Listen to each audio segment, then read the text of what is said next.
The elevator doors slid open on the 42nd floor, and Adrian Hale knew, without question, that this would be the day everything fell apart. Victoria Voss stood waiting in the glass corridor, her expression carved from ice, her Louboutins clicking against marble like an executioner's countdown. Behind her, the entire executive team had gathered, vultures in designer suits. Adrian's phone buzzed in his pocket. The hospital, calling for the third time that morning about Emma's fever spiking to 104. He silenced it. Victoria's eyes tracked the movement like a predator spotting weakness. "Mr. Hale," she said, her voice sharp enough to draw blood. "You're late. Again." He met her stare, exhaustion replacing the fear that usually kept him silent. "My daughter was vomiting blood this morning. So yes, I'm 12 minutes late." The corridor went silent. No one spoke to Victoria Voss like that. No one survived it. If you're wondering whether Adrian just ended his career to save his daughter, or if something else is about to break in this cold corporate tower, stay with me until the end of this story. And drop a comment telling me what city you're watching from. I want to see how far this story travels. Hit that like button, and let's dive in. Adrian had worked at Voss Technologies for 4 years, and in that time, he'd learned the unwritten rules that governed survival on the 42nd floor. Don't make eye contact with Victoria during morning briefings. Don't speak unless directly addressed. Don't show weakness. Don't show emotion. Don't show anything resembling a life outside these glass walls. He'd watched colleagues disappear for smaller infractions, a forgotten report, a miscalculated projection, once even a misplaced comma in an email to a client. Victoria Voss didn't tolerate imperfection, and she definitely didn't tolerate excuses. But Emma had been sick for 6 days now, and the excuses were piling up faster than Adrian could bury them. "Your daughter," Victoria repeated, her tone suggesting she'd tasted something rotten. She took 3 steps closer, her heels precise as gunshots. "The same daughter who apparently required your attention last Thursday. And the Tuesday before that.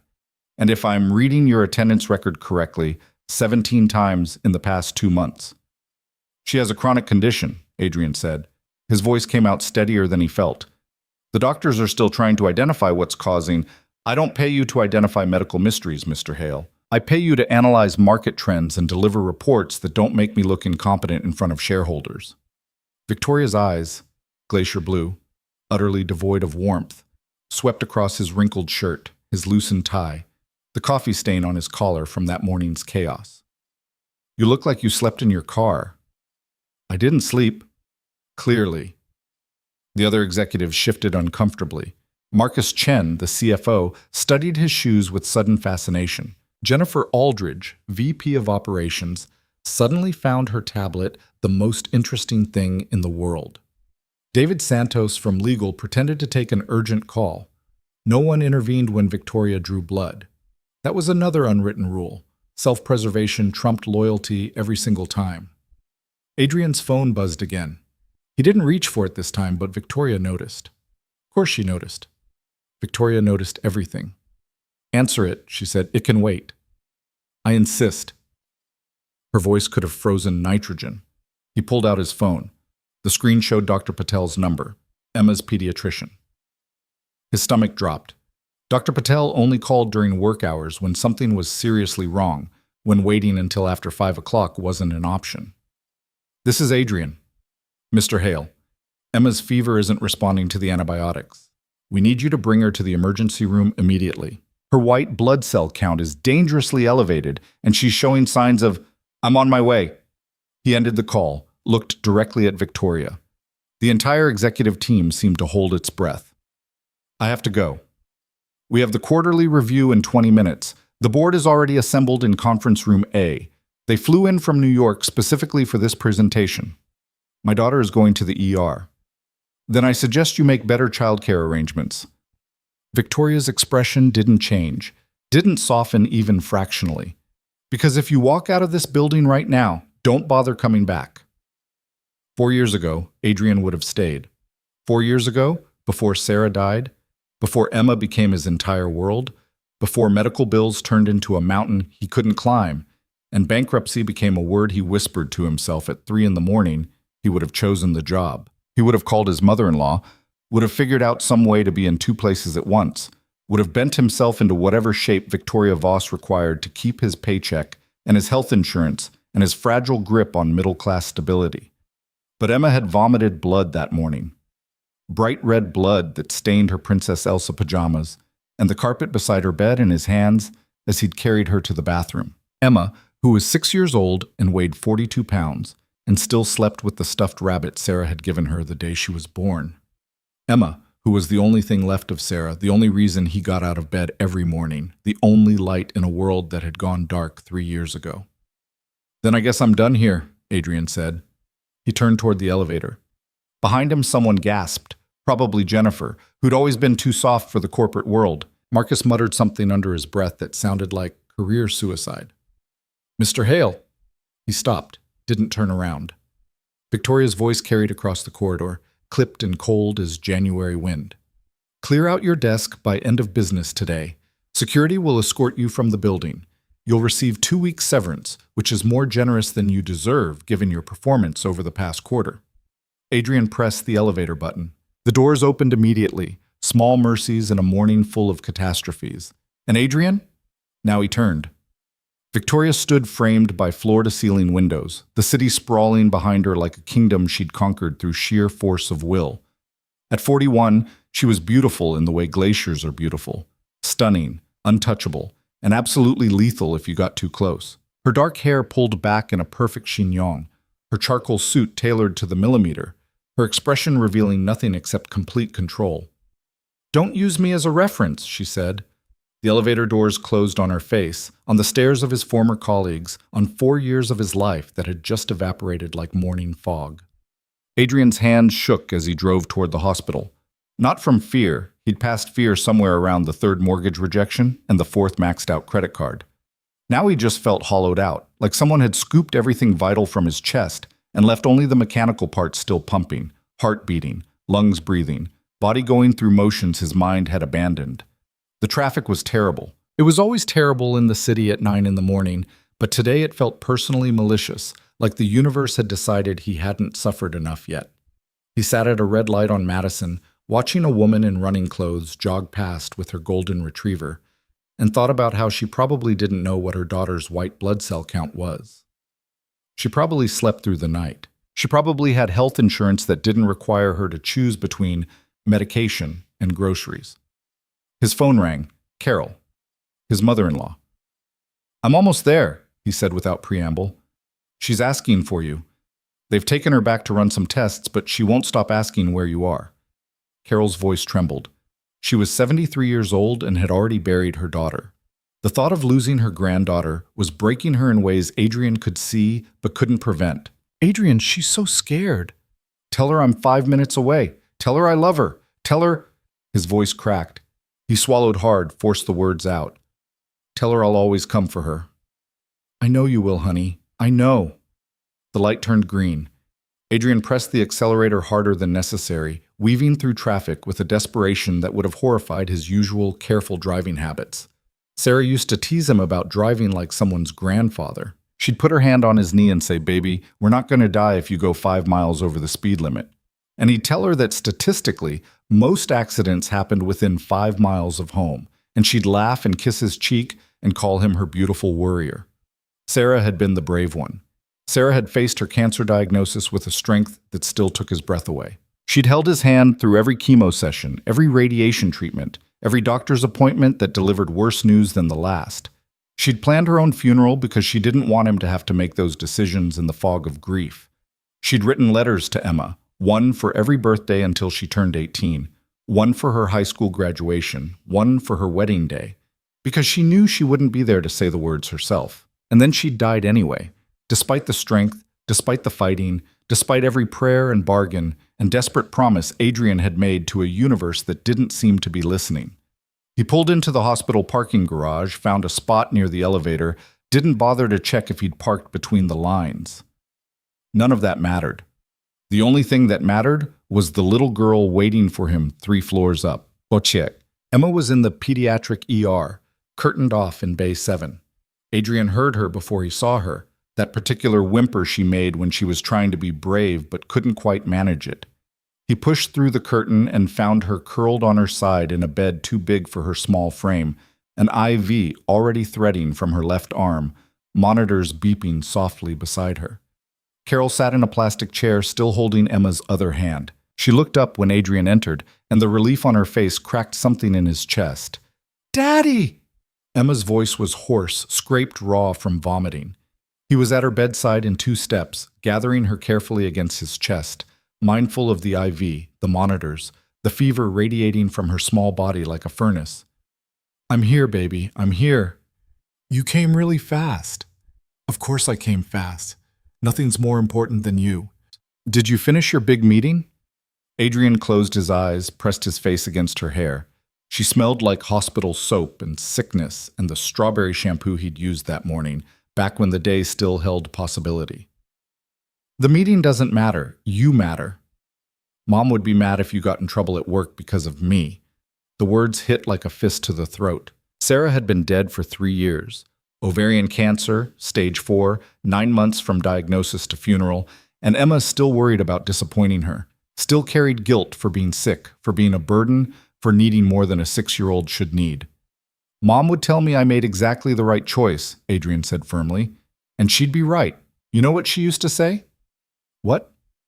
"She used to say that love means showing up, even when it's hard, even when it costs you something, especially then." He pulled back enough to look at Emma's face, flushed with fever, eyes glassy, lips chapped. "So I showed up, and I'll keep showing up, every single time." Emma's eyes filled with tears. "I don't feel good, Daddy." "I know, sweetheart, I know. But the doctors are going to figure out what's wrong and fix it, okay? Promise?"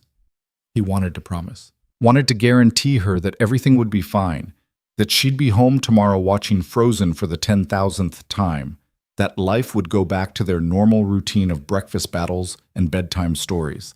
But Sarah had taught him never to make promises he couldn't keep. "I promise I'll be right here with you," he said instead, "no matter what happens. You won't go through this alone." "Doctor." Patel appeared at this curtain, her expression carefully neutral in that way doctors learned when delivering news that wasn't good, but wasn't catastrophic either. She was in her mid-50s, with graying hair pulled back in a practical bun and glasses that perpetually slid down her nose.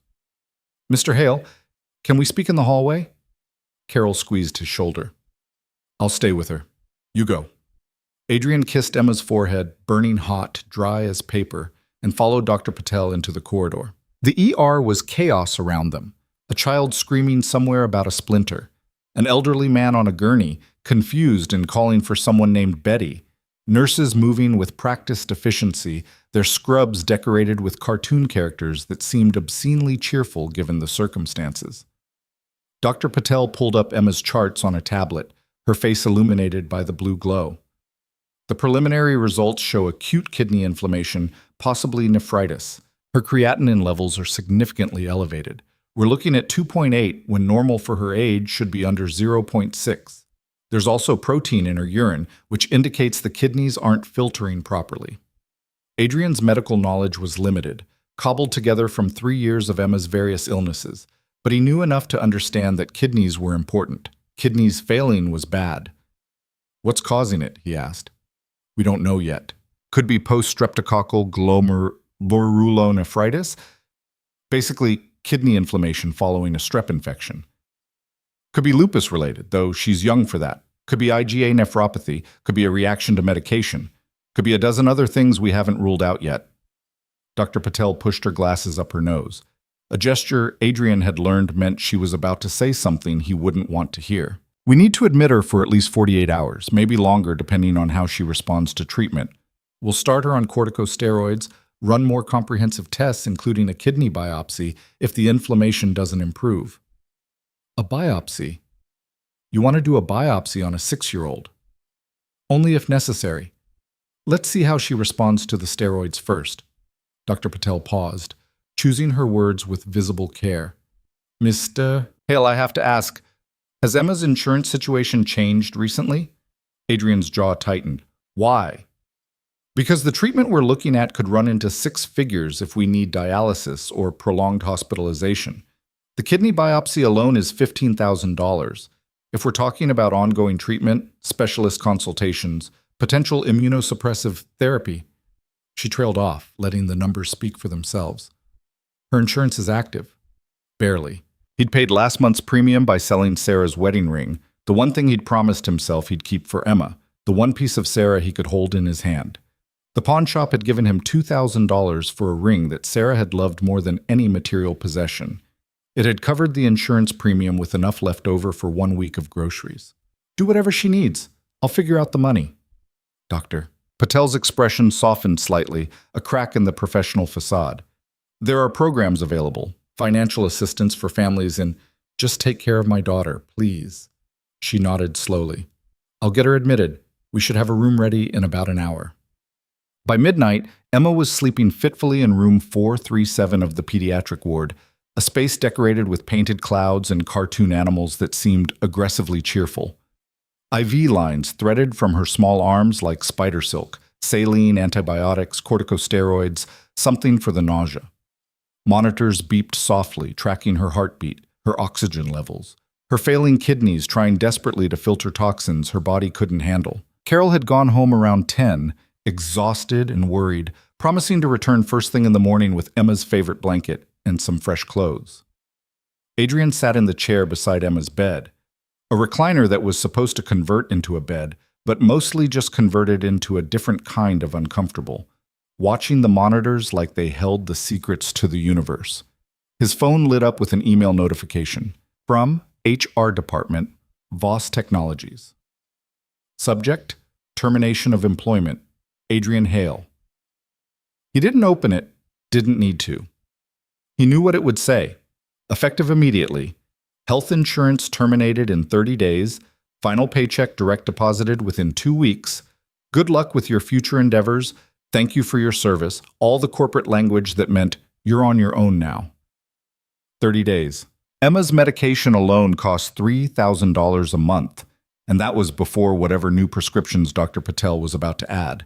The hospital bill from tonight would probably hit $20,000 before they even knew what was wrong with her. And that was before treatment, before specialists, before the kidney biopsy, before whatever came next in the endless parade of medical expenses that had defined the past 3 years. His savings account had $1,700 in it. His checking account had maybe $300. He had 4 credit cards all maxed out. He had a mortgage he was already 2 months behind on. He had a car payment, utility bills, student loans from a degree that was supposed to guarantee financial stability. Adrian put his head in his hands and tried to remember how to breathe. The thing about grief was that it didn't hit you all at once. It hit you in waves, at unexpected moments, triggered by nothing and everything. The smell of Sarah's perfume on a stranger in the grocery store. Emma's laugh, which sounded exactly like her mother's. The sight of couples holding hands, growing old together, taking for granted all the tomorrows that Sarah would never have. And now this, the weight of single parenthood, of medical bills, of unemployment, of trying to be strong when he felt like he was drowning.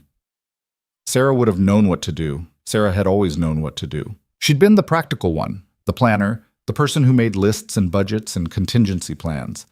Adrian made coffee at 3 a.m. and forgot to turn off the stove and once lost Emma in the grocery store for 7 minutes of pure terror because he'd been too distracted to notice she'd wandered off.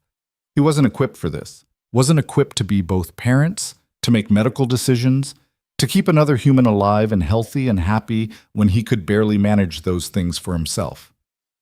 Mr. Hale? He looked up. A nurse stood in the doorway, young, probably mid-20s, with purple streaks in her dark hair and Crocs decorated with cartoon dinosaurs. Her name tag read Jenna. There's someone here to see you. Says it's important. Adrian glanced at the clock on the wall. 12:47 a.m. I'm not expecting anyone. I know.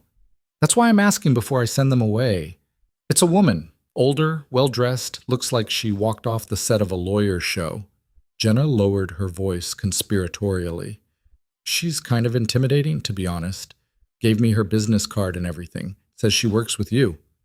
Adrian's chest tightened with a foreboding he couldn't name. What's her name? Victoria Voss. The words landed like stones in still water. Victoria Voss. Here. At the hospital. At almost 1 a.m. Should I tell her you're not available? Jenna asked. Adrian looked at Emma, sleeping restlessly, her small chest rising and falling with each labored breath. Then he looked back at Jenna. No, he said. Send her in. Victoria stood in the waiting room like she'd wandered onto the wrong movie set. Designer coat over a silk blouse that probably cost more than Adrian's car payment. Leather briefcase that screamed executive. Heels that had no business in a pediatric ward at midnight. She looked profoundly uncomfortable, like someone had dropped her in a foreign country without a translator or a map. "What are you doing here?" Adrian asked. She turned. Under the fluorescent lights, without the armor of her corner office and her executive team and her reputation, she looked different, smaller somehow. Human in a way he'd never seen her before. "I came to—" She stopped, started again, and Adrian realized with shock that Victoria Voss was nervous. "I came to discuss your termination paperwork." "At midnight, in a hospital.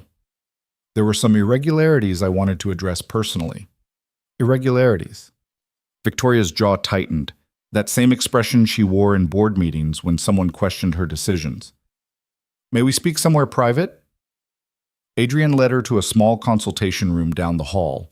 The space smelled like industrial cleaner and old coffee, with a table scarred by water rings and years of difficult conversations.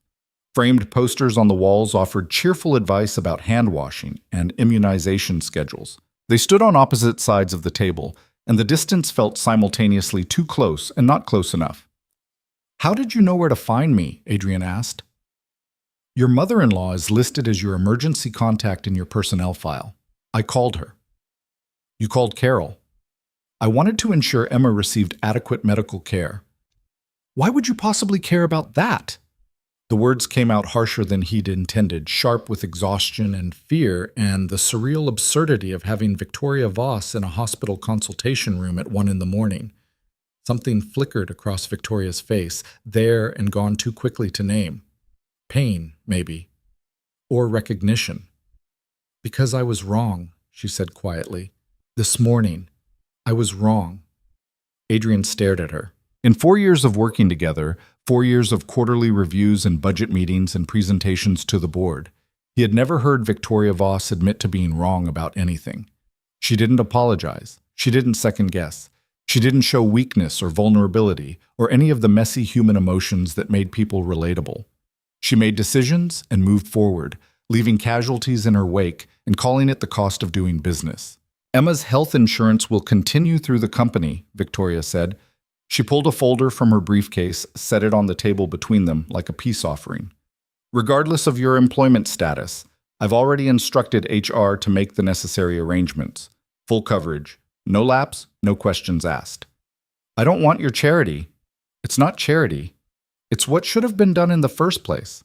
Her voice was clipped, businesslike, but there was something underneath it, something that sounded almost like guilt. "I'm also reinstating your position, effective immediately. Full back pay for the hours you missed today. No disciplinary action on your record. The quarterly review has been postponed until next week." Adrian didn't touch the folder. Didn't trust this, didn't understand it, didn't know what game Victoria was playing. "What's the catch?" "No catch. There's always a catch with you." "Not this time." "Then why are you doing this? You fired me in front of the entire executive team. You told me to clear out my desk and not use you as a reference. And now, 8 hours later, you're in a hospital offering my job back?" He crossed his arms. "What changed?" Victoria looked away toward the window where the city glittered in the distance like scattered diamonds. When she spoke again, her voice was different, quieter, stripped of the sharp edges he'd grown accustomed to, revealing something raw underneath. "I had a daughter once," she said. "Her name was Lily. She died when she was 7. Leukemia." The words landed like stones in still water, sending ripples through everything Adrian thought he knew about the woman standing across from him. Victoria Voss had a daughter. Had. Past tense. A daughter who died. "Victoria, don't." She held up a hand and he saw it trembling slightly before she curled it into a fist. "I don't talk about her. I haven't talked about her in 15 years. Not to anyone. Not even to—" She stopped, swallowed hard. "But when you said your daughter was vomiting blood this morning, I remembered. I remembered Lily in the hospital. I remembered the fear. I remembered making impossible choices between work and sitting beside her bed while poison dripped into her veins and called itself medicine." Adrian's throat constricted. I'm sorry. That's why I built this company. That's why I'm the way I am. Victoria finally looked at him, and her eyes were bright with unshed tears. Because after Lily died, I didn't know how to be anything except hard, except focused on things I could control, market projections, quarterly reports, profit margins, things that made sense, that followed rules, that didn't betray you or leave you or die despite every prayer you'd ever offered. The silence stretched between them, heavy with shared understanding.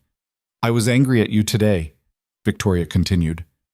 Angry that you chose your daughter over the company, over me, over the career I'd helped you build. But watching you walk away, watching you choose Emma without hesitation, I realized I've forgotten what matters. Or maybe I've been running from it for so long I convinced myself it didn't matter anymore. I didn't know, Adrian said softly. About Lily. No one does. I don't let them. I built walls after she died. Built an empire behind those walls. Told myself that if I was successful enough, powerful enough, in control enough, nothing could hurt me again. She laughed, but it was bitter. Stupid, right? Because grief doesn't care about quarterly profits or corner offices or how many people are afraid of you. Adrian thought about his own walls, the ones he'd built after Sarah died. The way he kept people at arm's length, never dated, never let anyone close enough to risk losing them too. The way he poured everything into Emma because she was safe. She was already his to lose, so loving her didn't require vulnerability. It's not stupid, he said. It's survival. Maybe, but I'm tired of surviving. Victoria picked up the folder, held it out. Take the job back, Adrian. Let me help with Emma's medical expenses. It's the least I can do. I can't accept. Yes, you can. Because if positions were reversed, if it was Lily in that hospital bed and someone offered to help, Sarah would have wanted you to accept. Wouldn't she? The mention of Sarah's name from Victoria's lips of all people cracked the last of Adrian's resistance. His wife had believed in accepting help, in community, in not shouldering every burden alone. She would have told him to swallow his pride and take what Victoria was offering. She would have reminded him that Emma's health mattered more than his ego. He took the folder. Thank you, he said. Don't thank me yet. You still have to finish the quarterly report by Monday, and I'm not accepting any excuses about hospital visits or sick children. The corner of Victoria's mouth twitched, almost a smile, not quite. I'm still your boss, after all. That's the Victoria Voss I know. Yes, well, I'm still learning how to be less of a tyrant and more of a... She paused, searching for the word. A human being, I suppose. But something had changed between them in this sterile consultation room at almost 2 a.m. Some wall had developed the first hairline fracture, and neither of them quite knew what to do with it. They were still boss and employee, still separated by power and position and 4 years of professional distance. But they were also something else now. Two people who'd lost the things they loved most. Two people who understood grief in ways that couldn't be explained to those who hadn't lived it. Can I see her? Victoria asked suddenly. Emma. I'd like to see her if that's appropriate. Adrian hesitated. Bringing his boss into his daughter's hospital room at 1 a.m. was definitely not in any parenting handbook. But then again, Victoria wasn't really his boss anymore. Or she was, but she was also someone who'd driven across the city in the middle of the night to make things right. He nodded. Emma was awake when they returned to room 437, fighting the drowsiness of medication with the stubborn determination she'd inherited from Sarah. Her eyes widened when she saw Victoria following her father into the room. Dad, why is there a fancy lady in my room? Victoria's expression softened in a way Adrian had never seen, her features losing their sharp edges, her eyes warming with something that looked almost like tenderness. She moved closer to the bed, tentative, like approaching something precious that might shatter if handled roughly. Hello, Emma. My name is Victoria. I work with your father. Are you his boss? The mean one he talks about sometimes? Emma, Adrian started, mortification flooding through him, but Victoria laughed, an actual laugh, rusty from disuse but genuine. Yes, Victoria said, settling carefully into the chair beside the bed. I'm the mean one, but I'm trying to be less mean. Your father is helping me with that. Why were you mean? The blunt honesty of children, No filter, no social niceties, just pure curiosity delivered like a diagnostic question. Because I forgot how to be kind, Victoria said simply. Sometimes when sad things happen, people build walls around their hearts to protect themselves, and sometimes those walls make them forget how to let people in. Emma considered this with the seriousness of a 6-year-old philosopher. My dad does that too. He gets sad sometimes and tries to hide it, but I can tell. Adrian's chest tightened. He thought he'd been doing better, thought he'd hidden the grief well enough that Emma wouldn't notice. Apparently he'd been wrong. Your dad sounds very brave, Victoria said. It takes courage to keep going when you're sad. He is brave. He takes care of me all by himself. Grandma Carol helps sometimes, but mostly it's just Dad. Emma yawned, medication pulling at her like a tide. He makes really bad pancakes, though. They're always burnt. Victoria's smile was soft, real. Maybe he needs some cooking lessons. That's what Mom used to say. She said Dad couldn't cook to save his life, but he tried really hard, and that's what mattered. Emma's voice dropped to a whisper. I miss her. I know you do, sweetheart. Victoria reached out, hesitated like she was crossing some invisible boundary, then gently touched Emma's hand. I had a daughter once. She was very sick like you, and she was the bravest person I ever knew. What was her name? Lily. That's a pretty name. What happened to her? She died, a long time ago. She had cancer in her blood, and the medicine couldn't make it better. Emma was quiet for a moment, processing this information with the straightforward acceptance children sometimes had about death. They hadn't learned yet to dance around it, to soften it with euphemisms and avoidance. That's really sad, Emma said finally. Yes, it is. Do you think she'd want you to be mean to my dad? Victoria's breath caught, and Adrian watched a tear slip down her cheek before she could stop it. No, Victoria said, her voice cracking. I don't think she would. Then maybe you should be nicer. Dad's really good. Even when he's tired and sad, he still makes me breakfast and reads me stories and tells me everything's going to be okay. Emma paused, her eyes starting to drift closed. Even when I don't think he believes it. Adrian's vision blurred. He turned away, pretending to check something on the IV monitor, giving himself a moment to collect the pieces of his heart that had just scattered across the floor. Victoria squeezed Emma's hand gently. Your father is very lucky to have you. I know. I'm pretty great. Another yawn, bigger this time. Will you come visit me again? Would you like me to? Yeah, you seem less mean in person, more just sad and lonely. Out of the mouths of children. Adrian almost laughed, would have laughed if the observation hadn't been so devastatingly accurate. I'll work on that, Victoria said softly, both the sad and the lonely parts. Okay, that's good. Emma's eyes finally closed, her breathing evening out into the rhythm of medicated sleep. Within minutes, she was gone, pulled under by exhaustion and pharmaceuticals and the body's desperate need to heal. Victoria stood slowly, carefully extracting her hand from Emma's. When she turned to Adrian, her face was wet with tears she wasn't bothering to hide anymore. The mask had cracked, maybe permanently, and underneath was just a woman who'd lost her daughter 15 years ago and never quite figured out how to live afterward. She's remarkable, Victoria whispered. She's everything, Adrian said. They stood together in the dim room, watching Emma sleep, and something unspoken passed between them. Understanding, maybe. Or recognition. Two people who'd built walls around their grief, suddenly finding themselves on the same side of those barriers, looking at each other with new eyes. I should go, Victoria said finally. Let you rest. Not that you'll rest, but... She gestured vaguely at the uncomfortable recliner. You should try. Victoria. She paused at the door, turned back. Thank you. For coming. For the insurance, the job, for...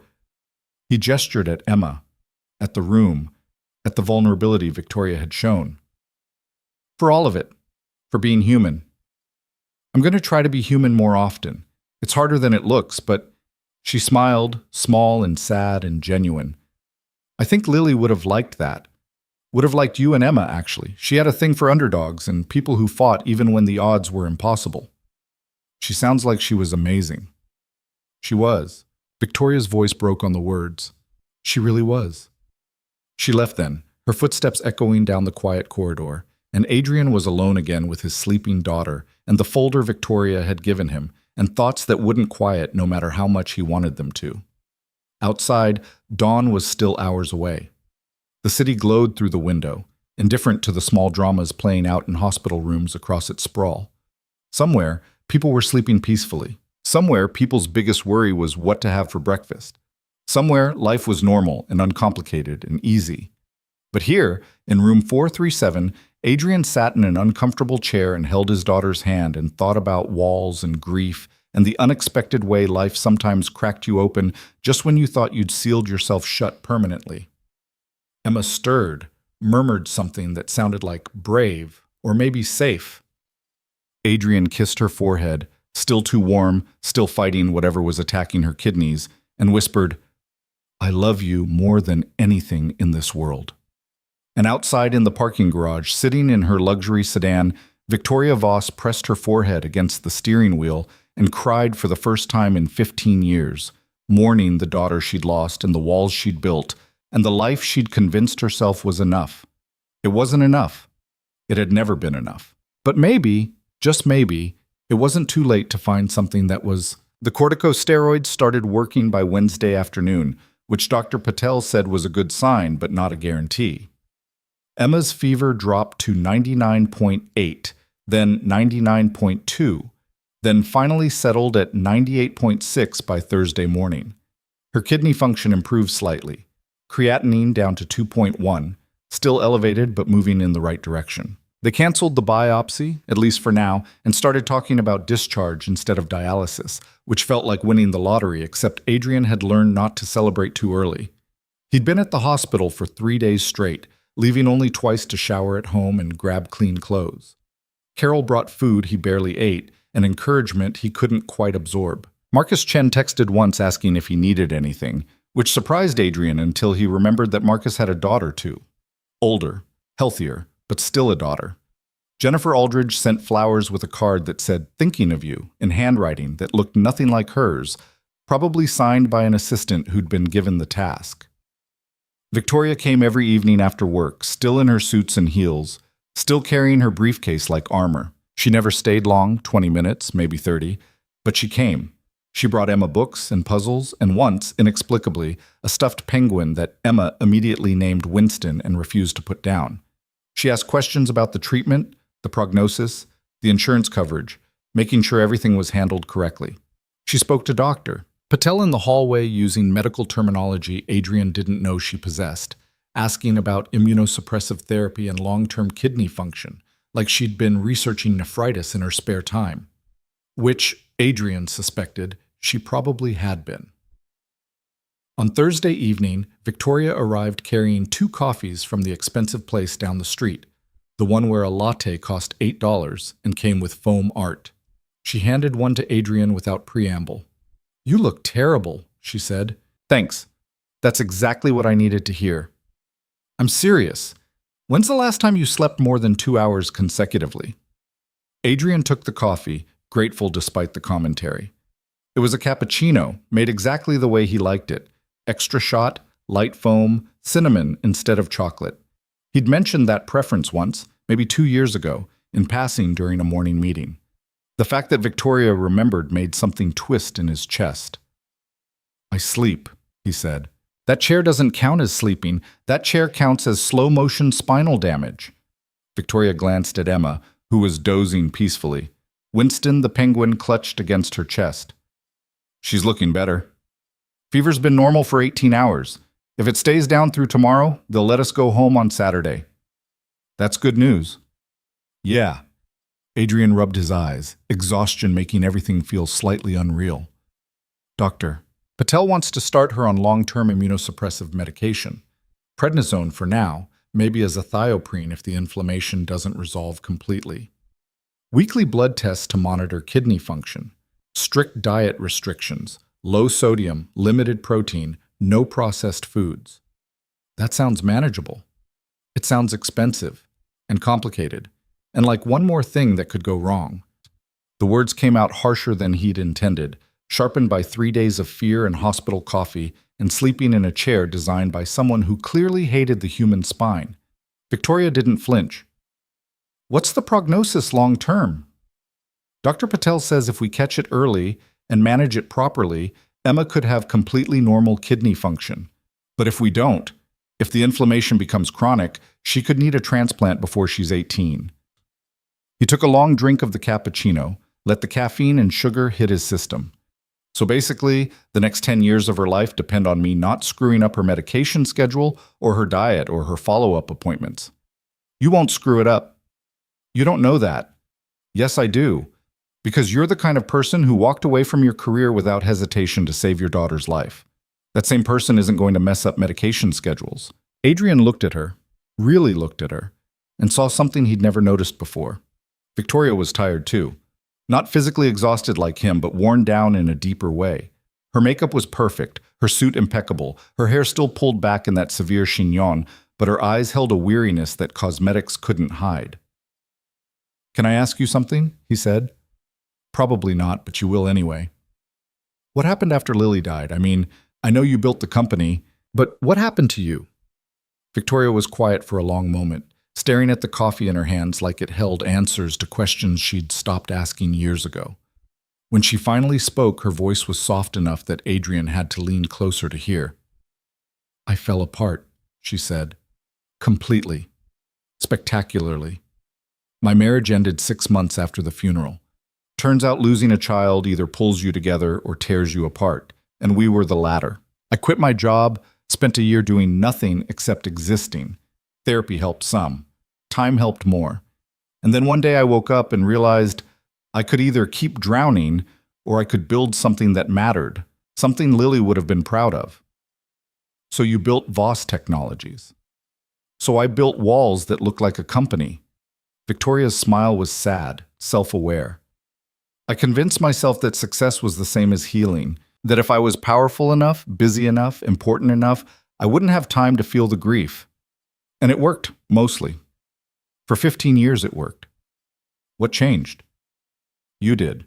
Or rather, watching you choose Emma changed something, reminded me that the walls I'd built were keeping me safe, but also keeping me dead. I've been existing for 15 years, Adrian. Not living. Just going through motions and calling it a life." Emma stirred, made a small sound, settled back into sleep. Victoria watched her with an expression that looked like longing and grief and something Adrian couldn't quite name. "She reminds me of Lily," Victoria said quietly. "Not in appearance. Lily had red hair and freckles and hated sitting still. But that spirit, that resilience, the way she apologizes for being sick like it's somehow her fault." Her voice cracked slightly. "Lily did that too, apologized for the cancer like she'd chosen it. Emma does the same thing, apologizes for needing me, for being expensive, for existing." Adrian set his coffee down, pressed the heels of his hands against his eyes. "I tell her every day that she's not a burden, but I don't think she believes me. Kids carry guilt like it's their job, especially when they see their parents struggling." Victoria stood, moved to the window, looked out at the city lights.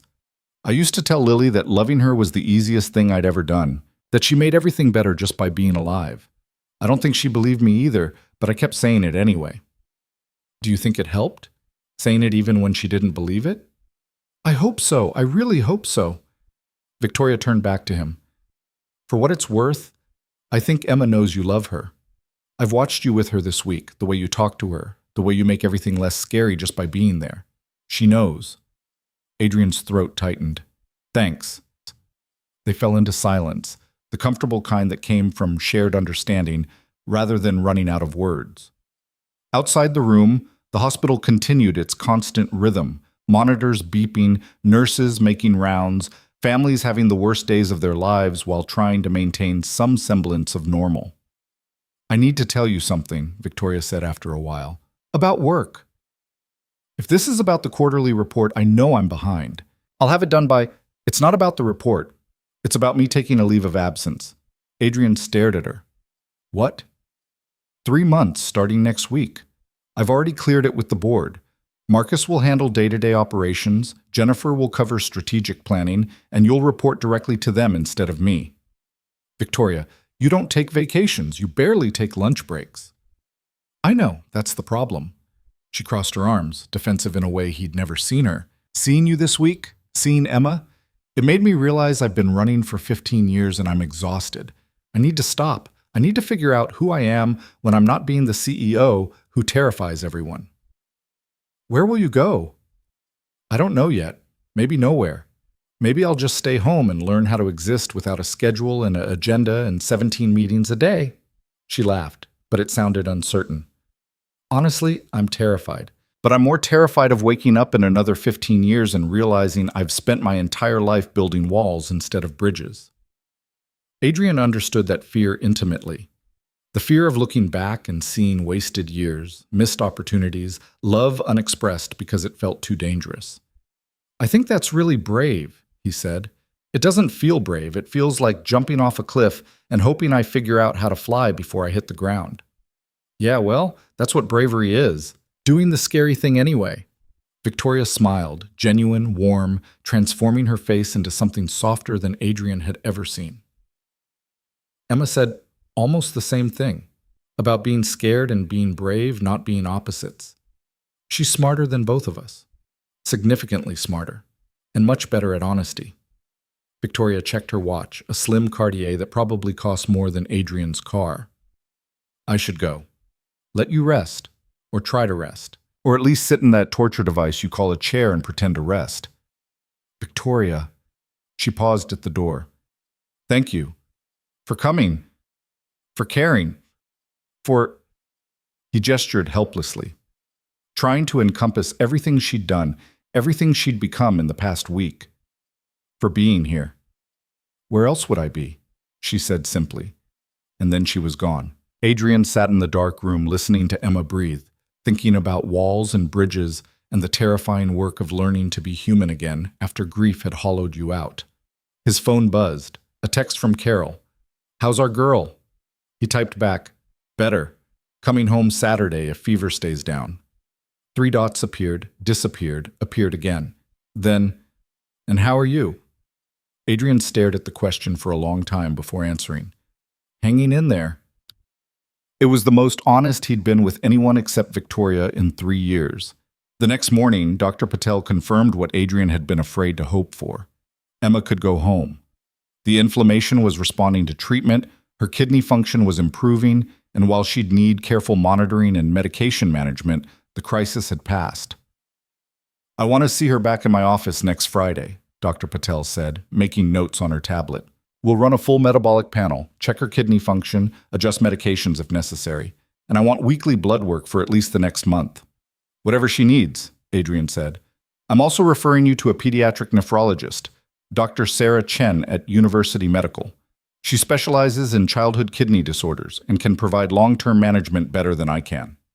Dr. Patel looked up from her tablet, expression serious. Adrian, I need you to understand that this is manageable, but it's not cured. Emma will need careful monitoring, possibly for the rest of her life. The immunosuppressive drugs carry their own risks, increased infection susceptibility, potential bone density issues, possible impacts on growth. I understand. Do you? Because I need you to really understand. This isn't a 2-week course of antibiotics, and then everything goes back to normal. This is a chronic condition that will require vigilance and discipline and probably some very hard days ahead. Adrian looked at Emma, who was sitting up in bed playing with Winston the penguin, making him dance across the blanket while singing something that sounded like a Disney song filtered through a 6-year-old's questionable pitch accuracy. I understand, he said again. We'll manage it. Dr. Patel's expression softened slightly. I know you will. You're one of the good ones, Adrian. Emma's lucky to have you. I'm the lucky one. Carol arrived an hour later with the car seat and Emma's favorite blanket and a bag full of clean clothes that smelled like home instead of hospital. She hugged Adrian hard enough to crack ribs. You look like hell, she said. So I've been told. Come stay with me for a few days. Let me cook for you. Let me help. Carol, I appreciate it, but nothing. You're exhausted. Emma needs care, and you can't do this alone. She pulled back, held him at arm's length, her eyes fierce with the kind of love that wouldn't take no for an answer. Sarah would kill me if I let you burn yourself out trying to be a superhero. Let me help. Adrian's resistance crumbled. The truth was, he was exhausted.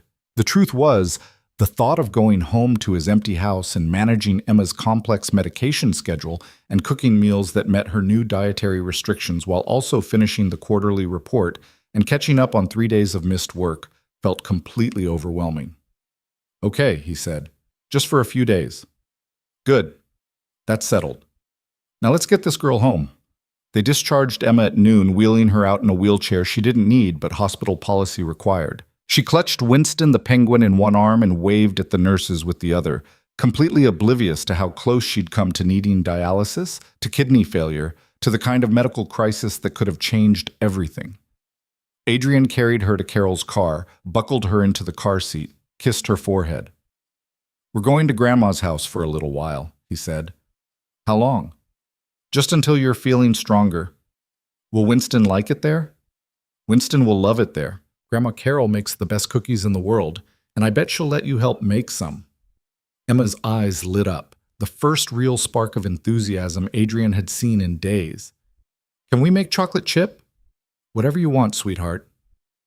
The drive to Carol's house in the suburbs took 40 minutes through traffic that tested Adrian's already frayed patience. Emma dozed in the back seat, exhausted from the effort of being upright and dressed and out of the hospital. Carol drove with the careful precision of someone who'd been driving these streets for 50 years, narrating random observations to fill the silence. They finally fixed that pothole on Maple Street. Only took them 6 months and approximately 400 complaints. Oh, and the Johnsons are getting divorced. Saw the moving truck last Tuesday. Marriage counseling didn't take, apparently. Your father always said Tom Johnson was a piece of work. May he rest in peace. Adrian let the words wash over him, grateful for the normalcy of Carol's running commentary. His phone buzzed with emails he didn't have the energy to read. Work stuff, probably. The quarterly report that was now 5 days overdue. Meeting requests. Calendar invitations. One email stood out. From Victoria, sent at 8:47 that morning. Subject line: Quarterly report extension. He opened it. "Adrian, I've extended the quarterly report deadline to the end of the month. Focus on Emma. Everything else can wait." V, short, direct, completely unlike the verbose corporate emails Victoria usually sent. Adrian read it 3 times, something warm unfurling in his chest that he wasn't quite ready to examine. Carol's house smelled like lavender and old books, and the particular combination of cleaning products she'd been using for as long as Adrian had known her. She'd prepared the guest room, the one that used to be Sarah's childhood room, still decorated with posters from bands Sarah had loved in high school and a bookshelf full of young adult novels Sarah had never thrown away. They settled Emma on the couch with blankets and pillows, and Winston the penguin. Then Carol disappeared into the kitchen and started cooking with the intensity of someone who believed food could solve most problems. Adrian's phone rang. Marcus Chen. "Hey man," Marcus said. "Just checking in. How's Emma?" "Home as of 2 hours ago, staying at my mother-in-law's place for a few days." "That's great news, really great. Listen, I wanted to give you a heads up. Victoria's taking a leave of absence starting Monday." "She told me." "Oh. Okay. Well, she asked me to make sure you knew that your position is secure, your insurance is handled, and you should take whatever time you need. Also, she apparently went through every family leave policy we have and found about 6 that you qualify for that HR never mentioned. So you've got 12 weeks of protected leave if you want it." Adrian closed his eyes, something in his chest cracking open. Victoria had gone through the employee handbook, the massive, dense, legal language-filled tome that no one actually read, to find leave policies for him. "Marcus, did she really?" "Yeah. Spent about 4 hours with the HR director yesterday, going through everything line by line. I've never seen her that focused on an individual employee's benefits before. It was kind of weird, honestly, but in a good way." "Tell her thank you." "Tell her yourself. She's in the office until 6 if you want to call." They hung up. Adrian sat in Sarah's old room, surrounded by her teenage memories, and called Victoria. She answered on the second ring. "Adrian, is Emma settled?" "Yeah. We're at Carol's. She's already asleep on the couch." "Good. She needs rest." "Marcus told me what you did, the family leave policies." "It's what should have been offered to you automatically. HR dropped the ball. I made sure it won't happen again." Victoria paused. How are you holding up? I don't know. Ask me in a week. Fair enough. He heard papers rustling in the background, the familiar sounds of Victoria's office. I'm clearing out some files before I leave. 15 years of accumulated corporate detritus. It's depressing how much of my life is documented in budget reports and strategic planning memos. When do you leave? Monday morning. I'm terrified. You'll be fine. You don't know that. Yes, I do, because you're the kind of person who drove to a hospital at midnight to make things right. That same person will figure out how to take a break without the world ending. Victoria laughed softly. Using my own logic against me. That's bold. Learned from the best. Another pause, longer this time. Then, Adrian, can I ask you something? Probably not, but you will anyway. Touché. He could hear the smile in her voice. After Emma's feeling better, after things settle down, would you and Emma like to have dinner sometime? Nothing formal, just dinner. I'd like to get to know you both better outside of hospitals and crisis situations. Adrian's heart did something complicated. Like a work dinner? No, like a friend dinner. If that's something you'd be open to. He thought about Victoria crying in Emma's hospital room. Victoria bringing coffee and books and stuffed penguins. Victoria spending hours going through HR policies to make sure he had every benefit he was entitled to. Yeah, he said. I'd like that. Emma would too. Good. That's good. Victoria sounded relieved, almost shy. I'll let you go. Give Emma my best. Victoria. Yes? Thank you. For everything. For being human. I'm working on it, she said softly. Thanks for reminding me how. The call ended. Adrian sat in the quiet room, his daughter safe downstairs, his job secure, his insurance handled, and for the first time in 3 years, he felt something that might have been hope. Carol appeared in the doorway carrying a sandwich and a glass of water. You need to eat, she said. I'm not hungry. I don't care. Eat anyway. She set the plate on the dresser, sat beside him on the bed. That was Victoria Voss on the phone, your boss. Yeah. She the one who's been visiting Emma every day? Yeah. Carol studied him with the particular intensity of someone who'd known him since he was 23 and terrified of proposing to her daughter. You like her. She's my boss, Carol. That's not what I asked. Adrian picked up the sandwich, took a bite to avoid answering. Turkey and Swiss with the good mustard Carol only used for special occasions. It tasted like childhood and safety and home. She lost a daughter, he said finally. Same age as Emma, leukemia. She understands what it's like to be terrified of losing the person who matters most. And you like her, Carol repeated. I don't know what I feel. I'm too tired to feel anything except grateful she hasn't fired me. She's not going to fire you, honey. That woman is in love with you. Adrian nearly choked on his sandwich. What? No. We're not. It's not like that. Carol raised an eyebrow in the universal expression of mothers-in-law who knew better. People don't spend 4 hours reviewing HR policies for employees they're indifferent to. They don't visit sick children in hospitals for employees they don't care about. And they definitely don't call at 6 o'clock on a Friday to check if those employees are holding up okay. She's being kind. She's trying to be less terrible. She's falling for you. And unless I'm very wrong, which I'm not, you're falling for her too. Carol, I can't. Sarah's only been gone 3 years. I can't just. Sarah's been gone 3 years, Carol said gently. And she would want you to be happy. She would want Emma to have people in her life who care about her. She would absolutely want you to open your heart again if you found someone worth opening it for. It's too soon. It's been 3 years. How long is long enough? Adrian didn't have an answer for that. He'd been asking himself the same question for months, every time he felt guilty for laughing at something, for feeling happy, for noticing that the world was still beautiful, even though Sarah wasn't in it. Eat your sandwich, Carol said, standing. We'll talk about your love life later. Right now, you need food and sleep and probably a shower. Yes, ma'am. She paused at the door. For what it's worth, I liked her, Victoria. When she called me asking about Emma's hospital information, she was respectful and worried and real. Not what I expected from what you'd told me about her. She's different than I thought, Adrian admitted. People usually are once you get past their armor. Carol smiled. Sarah always said you were attracted to complicated women. Looks like some things don't change. She left him alone with his sandwich and his thoughts, and the ghost of his wife that still lingered in this room full of her teenage dreams. Adrian finished eating, then lay back on the bed. Sarah's bed from childhood, the same bed where she'd probably written her college application essays and cried over her first breakup and dreamed about the future she'd never get to have. His phone buzzed. Another email from Victoria. No subject line this time, just a message.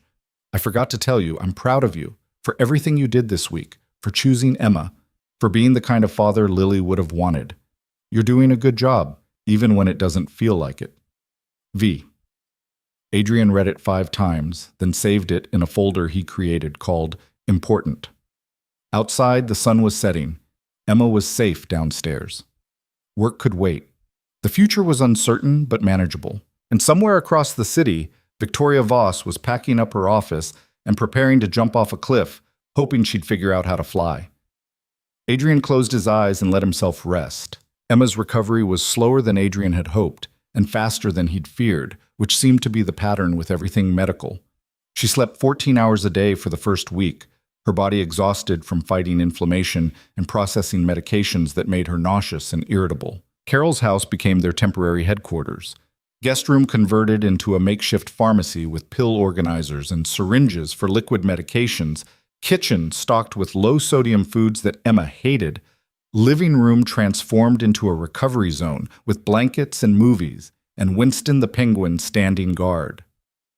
Dr. Chen, the pediatric nephrologist, turned out to be exactly what they needed. Mid-40s, no nonsense, with 3 kids of her own, and a way of explaining complex medical information that didn't make Adrian feel stupid. She adjusted Emma's medication schedule, added a calcium supplement to counteract potential bone density issues from the prednisone, and told Emma directly that she was allowed to complain about feeling terrible because the drugs made everyone feel terrible, and pretending otherwise was pointless. Your dad's going to worry no matter what you say, Dr. Chen had told Emma during their first appointment. So you might as well be honest about how you feel. Makes his worrying more productive. Emma had looked at Adrian with those big brown eyes, Sarah's eyes, and said, "The medicine makes my stomach hurt, and my head feel fuzzy, and I hate it." "Okay," Adrian had said, his heart cracking a little. "Thank you for telling me." "You're not mad?" "Why would I be mad?" "Because I'm complaining." "Sweetheart, you're allowed to complain. You're going through something really hard. Complaining is normal." Dr. Chen had nodded approvingly. "Good dad answer. Keep that energy." 2 weeks after discharge, Adrian finally returned to work. Marcus had been handling everything competently, which was both reassuring and slightly threatening to Adrian's sense of professional identity. The office felt different without Victoria. Quieter, less tense, but also less focused. Jennifer had taken over the Monday morning briefings, which she conducted with apologetic efficiency, always checking if everyone was comfortable with the timeline, if anyone needed clarification, if maybe they should table this discussion for later. It was the opposite of Victoria's approach, and while it was certainly kinder, Adrian found himself missing the sharp edges of Victoria's leadership. There was something clarifying about her directness, her refusal to waste time on pleasantries when there was work to be done.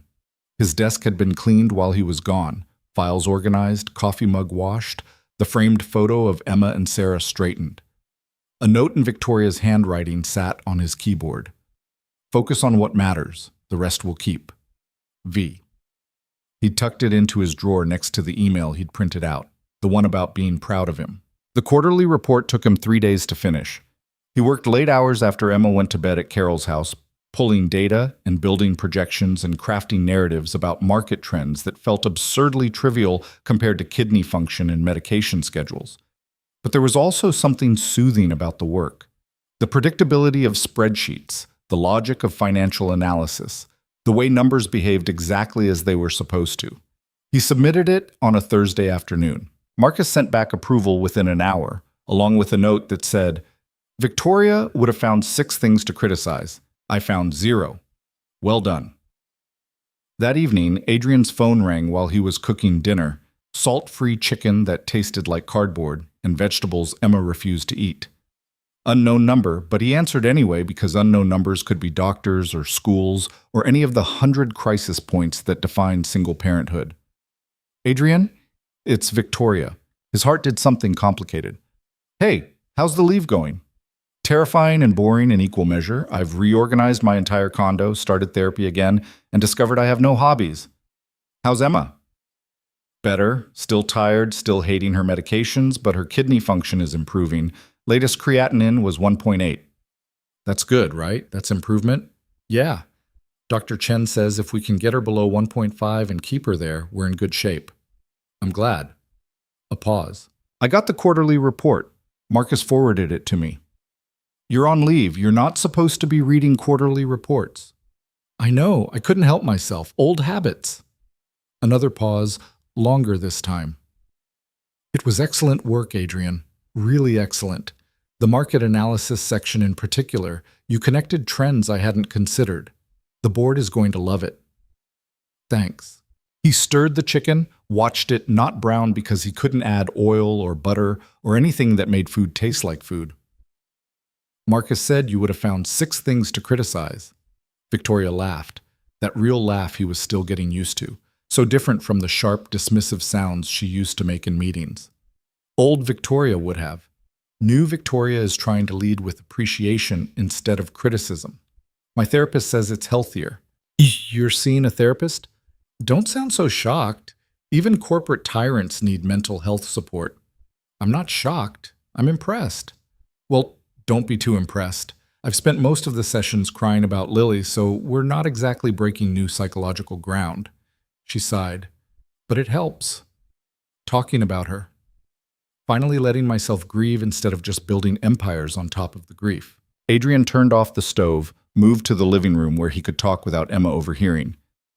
I've been thinking about what you said, about building walls instead of bridges. And I think I've been doing the same thing. Since Sarah died, I've been so focused on surviving, on keeping Emma alive and healthy and as close to happy as possible, that I forgot how to actually live. Just going through motions, just existing. Survival is underrated, Victoria said quietly. Some days, surviving is all you can manage. Yeah, but I don't want to still be in survival mode 3 years from now, or 5 years from now. I don't want Emma to grow up watching me just exist. So what are you going to do about it? Good question. Adrian had been asking himself the same thing for 2 weeks, ever since Carol had called him out about falling for Victoria, ever since he'd started noticing the way his heart rate picked up when Victoria's name appeared on his phone. I don't know yet, he admitted, but I think step 1 is admitting I'm lonely, and step 2 is maybe allowing myself to not be lonely anymore. That sounds like progress. How about you? What's your step 1? Victoria was quiet for so long, Adrian thought maybe the call had dropped. Then, I think my step 1 is accepting that Lily's death wasn't my fault, that I can't control everything, that sometimes terrible things happen, and all the power and money and strategic planning in the world can't prevent them. That's a hard step. All the important steps are hard. That's how you know they matter. She cleared her throat. Speaking of hard steps, I'd still like to have that dinner with you and Emma, if the invitation's still open. It's open. How's Saturday? I could come to Carol's house if that's easier. I make a decent lasagna, and I promise it'll have actual flavor, unlike whatever salt-free sadness you're currently cooking. Adrian laughed despite himself. How did you know? Because I've been researching pediatric kidney disease nutrition requirements obsessively for 2 weeks, and I know the diet restrictions are brutal, but there are ways to make it better. Herbs instead of salt, lemon juice for brightness, careful portion control on the protein but not eliminating it entirely. You've been researching Emma's diet. I've been researching everything about childhood nephritis. It's how I cope with anxiety. I research things until I feel like I have some control over them. My therapist says it's avoidance behavior, but it's also how I found 3 clinical trials Emma might qualify for if her kidney function doesn't stabilize, so I'm calling it productive avoidance. Something warm flooded Adrian's chest. Victoria Voss, formerly the most terrifying person he'd ever worked for, had spent her leave researching his daughter's medical condition and finding clinical trials and learning how to cook kidney-friendly meals. Saturday works, he said. Come around 6. Emma goes to bed at 8:30, but she'll want to see you before then. Perfect. I'll bring dinner and wine. You provide the company. Deal. They hung up. Adrian stood in Carol's living room holding his phone, feeling something that might have been anticipation, or might have been terror, or might have been both. Emma appeared in the doorway, Winston clutched under one arm. Who was that? Victoria. She's coming for dinner on Saturday.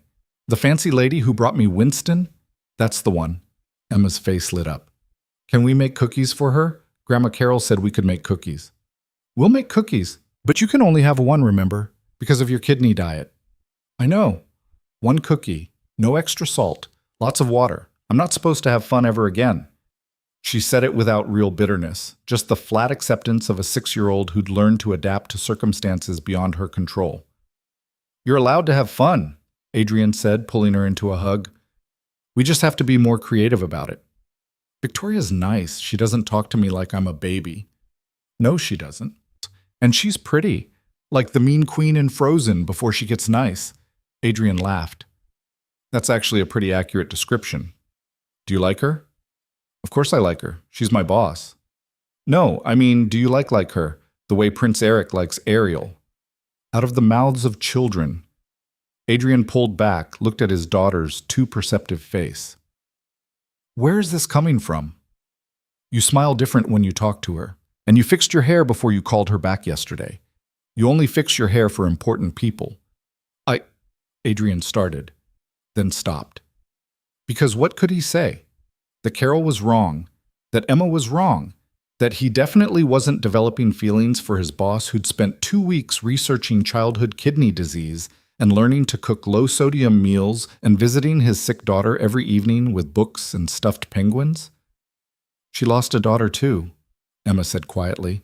Like we lost Mom. That makes her sad like us. Yeah, it does. Maybe we could make her less sad, the way Winston makes me less sad. Adrian's throat tightened. Maybe we could. Good. I like her. She should come over more. Emma wandered back to the couch, already moving on to the next thing with the resilience of children who hadn't learned yet to overthink their emotions. Adrian stood in the hallway, his heart doing complicated gymnastics, trying to figure out when exactly his life had shifted from survival mode to something that looked almost like living. Saturday arrived with rain, the cold, persistent kind that made everything gray and miserable. Carol fussed over dinner preparations like she was hosting royalty, cleaning corners of the house that were already clean, rearranging throw pillows, checking 3 times that they had the right wine glasses. She's just coming for dinner, Adrian said, not conducting a home inspection. First impressions matter, and this is the first time she's seen how we actually live, not just how we survive in hospitals. Carol, she doesn't care about your throw pillows. Everyone cares about throw pillows. They're the soul of a living room. Emma had insisted on wearing her favorite dress, purple with sparkles, completely inappropriate for a casual dinner, but apparently essential for impressing fancy ladies. She'd helped Carol make chocolate chip cookies that afternoon, carefully measuring ingredients with the precision of someone who understood that mistakes had consequences. She was allowed 1 cookie, which she'd already declared would be shared with Victoria because sharing made things taste better. Adrian had showered, shaved, changed his shirt 3 times before Carol told him to stop being ridiculous and wear the blue one because it brought out his eyes. He'd argued that his eyes didn't need bringing out. This was just dinner. They were just friends, colleagues, really. And Carol had given him a look that said she wasn't buying any of it. Victoria arrived at exactly 6 o'clock, carrying a canvas grocery bag and a bottle of wine and looking nothing like the CEO who'd fired him 4 weeks ago. She wore jeans, actual jeans, not designer slacks pretending to be casual, and a soft gray sweater and minimal makeup. Her hair was down, falling past her shoulders in dark waves Adrian had never seen before. She looked younger, softer, almost vulnerable. I brought supplies, she said, holding up the grocery bag. Lasagna ingredients, salad stuff, and ice cream that's technically not on Emma's restricted list if we're careful about portions. You didn't have to do all this. I wanted to. Cooking is apparently how I process emotions now. My freezer is full of casseroles I've made at 2 a.m. when I can't sleep. Carol appeared, wiping her hands on a dish towel. Victoria, come in, come in. Let me take that bag. Adrian, help her with her coat. Where are your manners? Adrian helped Victoria out of her coat, a simple black trench, rain-spotted from the walk from her car. She smelled like vanilla and something floral he couldn't name, and standing this close to her made his pulse do things that felt inappropriate for a work relationship. Except they weren't just working together anymore, were they? They were something else now, something undefined and fragile and terrifying. Emma bounded into the entryway, Winston under one arm, sparkly dress swirling. "Victoria, you came. Do you like my dress?" "I love your dress. You look like a princess." "That's what I told Dad, but he said princesses don't usually wear sneakers." She stuck out one foot, revealing light-up sneakers decorated with unicorns. "But I think princesses can wear whatever they want." "I completely agree. Royal footwear should be about comfort and self-expression." Victoria crouched down to Emma's level. "How are you feeling, sweetheart?" "Tired and my stomach hurts from the medicine, but Dad says I'm allowed to complain now, so I'm complaining." "Good. Complaining is healthy. Keeps things honest." They moved to the kitchen where Victoria unpacked her groceries with the efficiency of someone who'd planned every detail. Fresh pasta sheets, low-sodium ricotta, part-skim mozzarella carefully portioned, sugar-free marinara sauce. Fresh basil and oregano, vegetables for salad. She'd even brought a small container of salt-free Italian seasoning blend she'd made herself. "I figured we could make the lasagna together," Victoria said. "If that's okay." I looked up some cooking activities that are kidney-friendly and thought this might be fun for Emma. Carol caught Adrian's eye, raised an eyebrow that clearly said, "Told you so," then disappeared into the living room to give them space. The next hour unfolded with a domestic ease that felt surreal. Victoria guided Emma through layering pasta and cheese and sauce, explaining each step like it mattered, praising Emma's careful spreading technique and ability to follow directions. Adrian prepped the salad and watched them work together, his daughter and his boss laughing over ricotta that dripped on the counter, debating whether 3 basil leaves or 4 made the perfect top layer. "My mom used to make lasagna," Emma said, carefully placing cheese, "before she got sick. Dad tries, but he's really bad at it." "I'm standing right here," Adrian said. "It's okay, Dad. Everyone has things they're bad at. You're good at other stuff." Victoria smiled. "What's your dad good at?" "Reading bedtime stories in different voices, and piggyback rides, and making me feel safe when I'm scared." Emma paused, considering. "And he never lies to me, even when the truth is sad." Adrian's vision blurred. He turned back to the salad, blinking hard. "Those are very important things to be good at," Victoria said softly. "Much more important than lasagna." "Yeah, but lasagna is also important. Mom always said food is how you show love when words aren't enough." Victoria's hand stilled on the pasta sheets. When she spoke again, her voice was thick. "Your mom sounds like she was very wise." "She was. Dad says I'm like her, smart and stubborn and good at caring about people." "I can see that. You're definitely good at caring about people."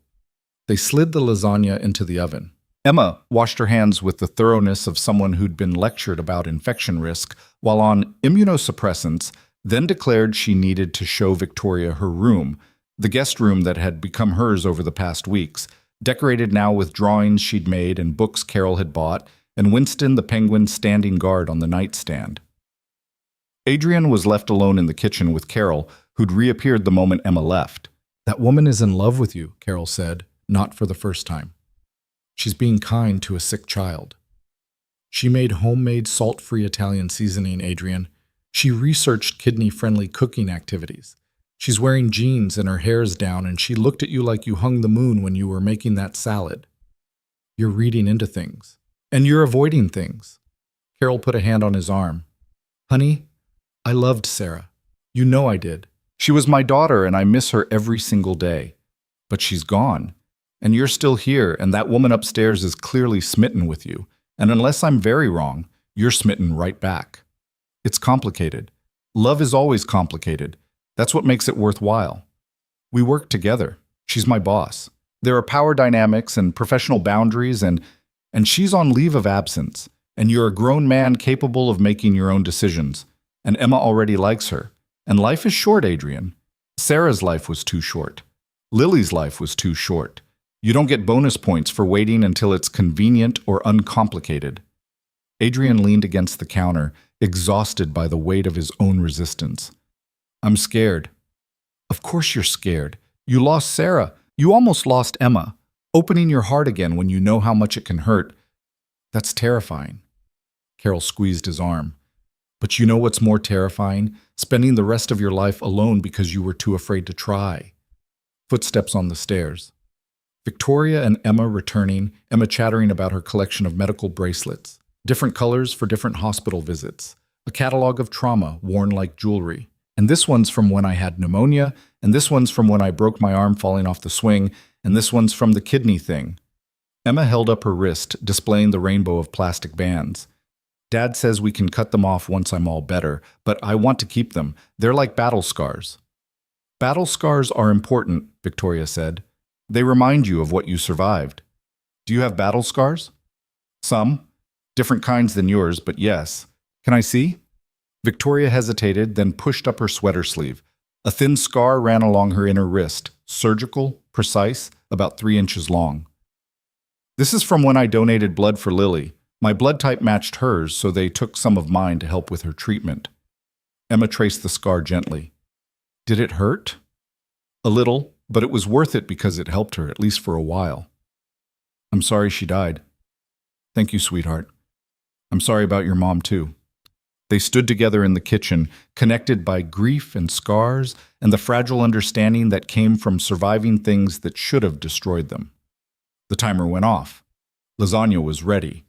They gathered around Carol's dining table, mismatched chairs and a tablecloth that had seen better days, and ate dinner like a family. Emma talked nonstop about school and her friend Madison, who had a guinea pig named Sprinkles, and how the guinea pig had babies. And now Madison's mom was mad because nobody told them Sprinkles was a girl, not a boy.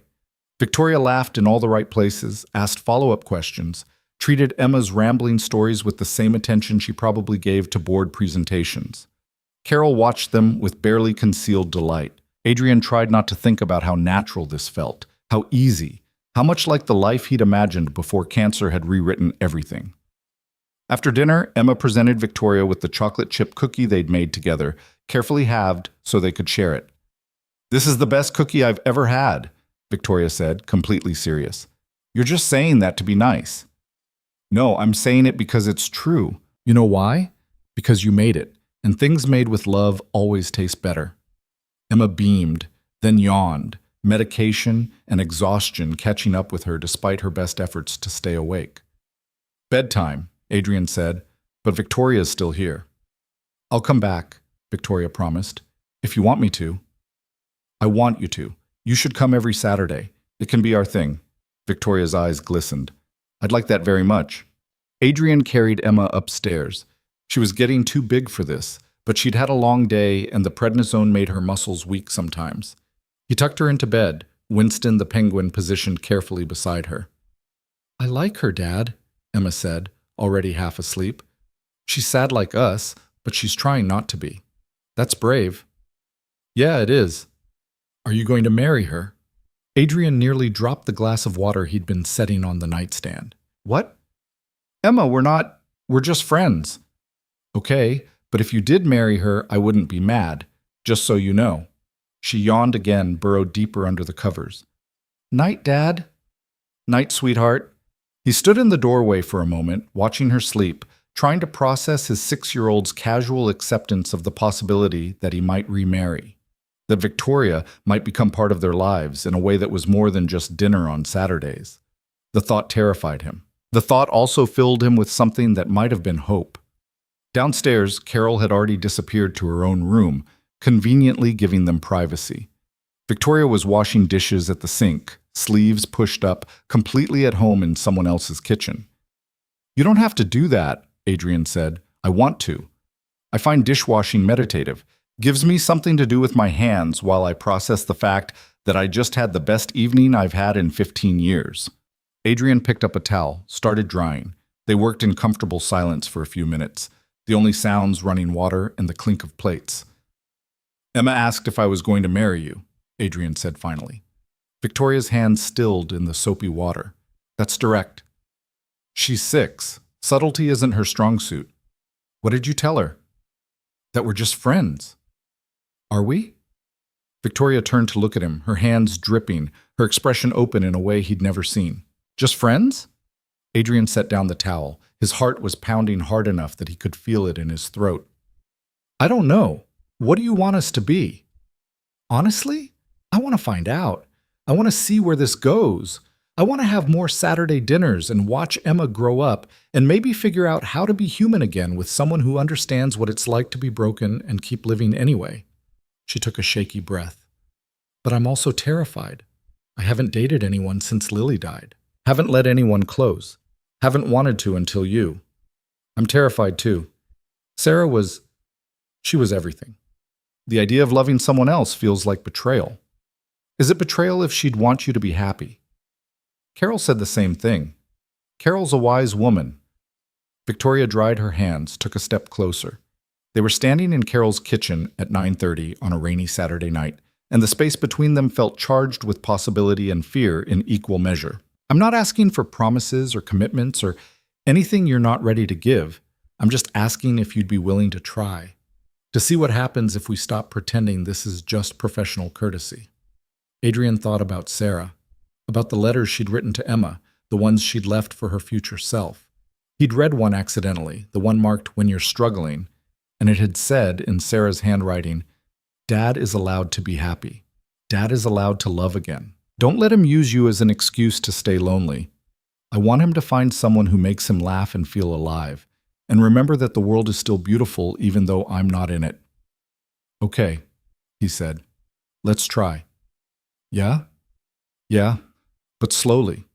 Because Emma's been through enough chaos and I need to be sure before this becomes something that could hurt her if it doesn't work out.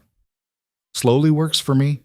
I'm still figuring out how to be a person instead of a CEO. Probably going to screw up a lot. I'm definitely going to screw up a lot. I'm bad at cooking and I forget things, and I'm probably going to have panic attacks about Emma's health for the rest of my life." "Good. We'll screw up together. That's how this works, right?" Adrian smiled, really smiled, the kind that reached his eyes and loosened something in his chest that had been tight for 3 years. "I think so." Victoria reached out, took his hand. Her palm was warm, her fingers intertwining with his like they'd been doing this for years instead of seconds. "Thank you for letting me in, for trusting me with this. Thank you for making salt-free Italian seasoning and showing up and being brave enough to jump off the cliff. Still haven't figured out the flying part. That's okay. We'll figure it out together." They stood in the kitchen holding hands, and somewhere upstairs Emma was sleeping peacefully, and somewhere in the universe Sarah was, what? Watching? Approving? Adrian didn't know if he believed in heaven or ghosts or any kind of afterlife, but he chose to believe that wherever Sarah was, she was happy he'd found someone who made him feel less alone. Victoria left around 10, promising to come back next Saturday, maybe to try making kidney-friendly pizza. They stood at the door for too long, neither quite ready to let go of this fragile new thing they'd started. Finally, she kissed his cheek, brief, gentle, full of promise, and disappeared into the rain. Adrian closed the door and leaned against it, his heart racing, his chest full of something that felt dangerously close to joy. Carol appeared from the living room, still in her robe, eyebrows raised. "Don't say it," Adrian warned. "I'm not saying anything. You're thinking it very loudly." "I'm thinking that you look happier than you have in 3 years, and I'm thinking Sarah would approve. And I'm thinking Victoria Voss is exactly the kind of complicated, brilliant, damaged woman you fall for." Carol smiled. "But I'm not saying any of that out loud. Thanks for the discretion." "You're welcome. Now go to bed. You look like hell." Adrian climbed the stairs to his room, Sarah's old room, still decorated with her teenage memories, and lay down on the bed. His phone buzzed. A text from Victoria. "Thank you for tonight, for everything. Sleep well. V." He typed back, "You too. See you next Saturday." Then after a moment's hesitation, he added, "I'm glad you jumped." Her response came immediately, "Me too." Adrian set his phone on the nightstand, turned off the light, and let himself imagine a future that included Saturday dinners and someone to share the terrifying work of parenting with and maybe, possibly, love again. Outside, the rain continued. Emma slept peacefully.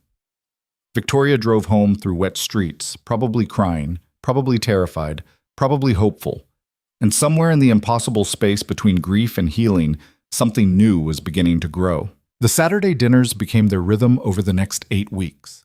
Victoria would arrive at 6 with ingredients and recipes she'd researched. Emma would help cook while chattering about school and friends and the injustice of having to take 7 different pills every morning. And Adrian would watch them together and feel his heart do complicated things he wasn't quite ready to name out loud. Emma's kidney function stabilized at 1.4, which Dr. Chen declared excellent progress. They reduced the prednisone dose gradually, which meant fewer mood swings and less nausea, but also meant constant vigilance about inflammation markers. Weekly blood draws became routine. Emma had stopped crying about the needle by week 3 and now rated the phlebotomists on their sticker selection and ability to find her vein on the first try. "Melissa gets a 9 out of 10, Emma announced after one appointment. "Good stickers, gentle hands, but she talks too much about the weather. Like, I'm 6. I don't care about the forecast." Victoria had laughed so hard she'd snorted, which made Emma laugh, which made Adrian's chest feel so full he thought he might burst. They were careful around each other, him and Victoria. No kissing beyond that first night's cheek kiss. No hand-holding in front of Emma. No acknowledgement that they talked on the phone most nights after Emma went to bed. Conversations that stretched past midnight about everything and nothing. Her therapy sessions, his work stress, their shared grief, their separate fears about whether they were doing this right. "I don't know how to date," Victoria had confessed one night during week 5. "I was married to Lily's father for 12 years, and even that was more merger than romance. We were friends who made a child together and then fell apart when she died. I don't know how to do the whole flowers and candlelight and romance thing." "Good, because I don't either. Sarah and I got together in college. I've been on exactly 4 dates in my entire life, and 3 of them were with her." "What happened on the 4th one?" "Junior year. Girl named Rebecca, who talked exclusively about her cat. 3 hours about Mr. Whisker's dietary preferences and litter box habits. I faked a family emergency." Victoria had laughed, and Adrian had fallen a little bit more in love with the sound. Work complicated things. Victoria's leave of absence ended in mid-November, and she returned to the office different, softer in some ways, clearer in others.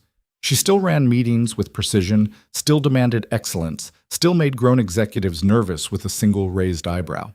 But she also asked about people's families now, remembered birthdays, said thank you more than she said fix this. "You're freaking everyone out," Marcus told Adrian one afternoon. "The new Victoria is competent and kind, and nobody knows how to handle it. Jennifer keeps waiting for the other shoe to drop." "There's no other shoe. She's figuring out how to be human. Because of you. Not because of me, because she decided to." Marcus had given him a look that said he wasn't buying it, but he'd dropped the subject. The real crisis came on a Tuesday in late November, 3 days before Thanksgiving. Adrian was at work finishing a market analysis when his phone rang. Dr. Chen's office. "Mr. Hale, Emma's latest blood work shows some concerning changes. Her creatinine is up to 2.3, and her protein levels have spiked. I need you to bring her in this afternoon." The world tilted. Adrian grabbed his desk to steady himself. "What does that mean? I thought she was doing better." She was, but nephritis can be unpredictable, especially in children. The inflammation might be flaring again, or she could be developing resistance to the current medication protocol. "I won't know until I examine her. I'll get her from school and bring her straight there." He hung up, stared at his computer screen without seeing it, tried to remember how to breathe. Emma had been fine that morning. Tired, maybe, but fine. No fever, no vomiting, no obvious signs that her kidneys were failing again. A knock on his office door. Victoria, holding 2 coffees, stopping short when she saw his face. "What happened?" "Emma's blood work. Her kidney function is getting worse again. I have to take her to Dr. Chen." Victoria set down the coffees, closed his office door. "What do you need?" "I don't know. His voice cracked. "I need her to be okay. I need the medication to work. I need to not be doing this again." "Okay. Practical things first. Do you need someone to pick Emma up from school?" "No, I can get her. I have to go now." "Go. I'll handle your meetings. I'll handle everything." Victoria put a hand on his shoulder, grounding him when he felt like he might fly apart. "Call me after you see Dr. Chen. Let me know what's happening." You don't have to. Adrian, call me. Please. He grabbed his jacket and keys, barely remembered to shut down his computer. The drive to Emma's school took 15 minutes that felt like hours. She was waiting in the office, looking small and scared because the school nurse had called her out of class, which never meant anything good. Dad, am I in trouble? No, sweetheart. We just need to go see Dr. Chen. Is something wrong with my kidneys again? Adrian wanted to lie, wanted to protect her from the truth, wanted to be the kind of father who could promise everything would be fine. But he'd promised Emma honesty, and he wasn't going to break that promise now. Your blood work shows some changes. Dr. Chen wants to check you out, make sure everything's okay. Emma's eyes filled with tears. I took all my medicine. I didn't eat any salt. I drank all my water. I did everything right. I know you did, baby. Sometimes bodies just don't cooperate even when we do everything right. It's not your fault. She cried quietly in the car seat, all the way to Dr. Chen's office, and Adrian's heart shattered into smaller and smaller pieces with each tear.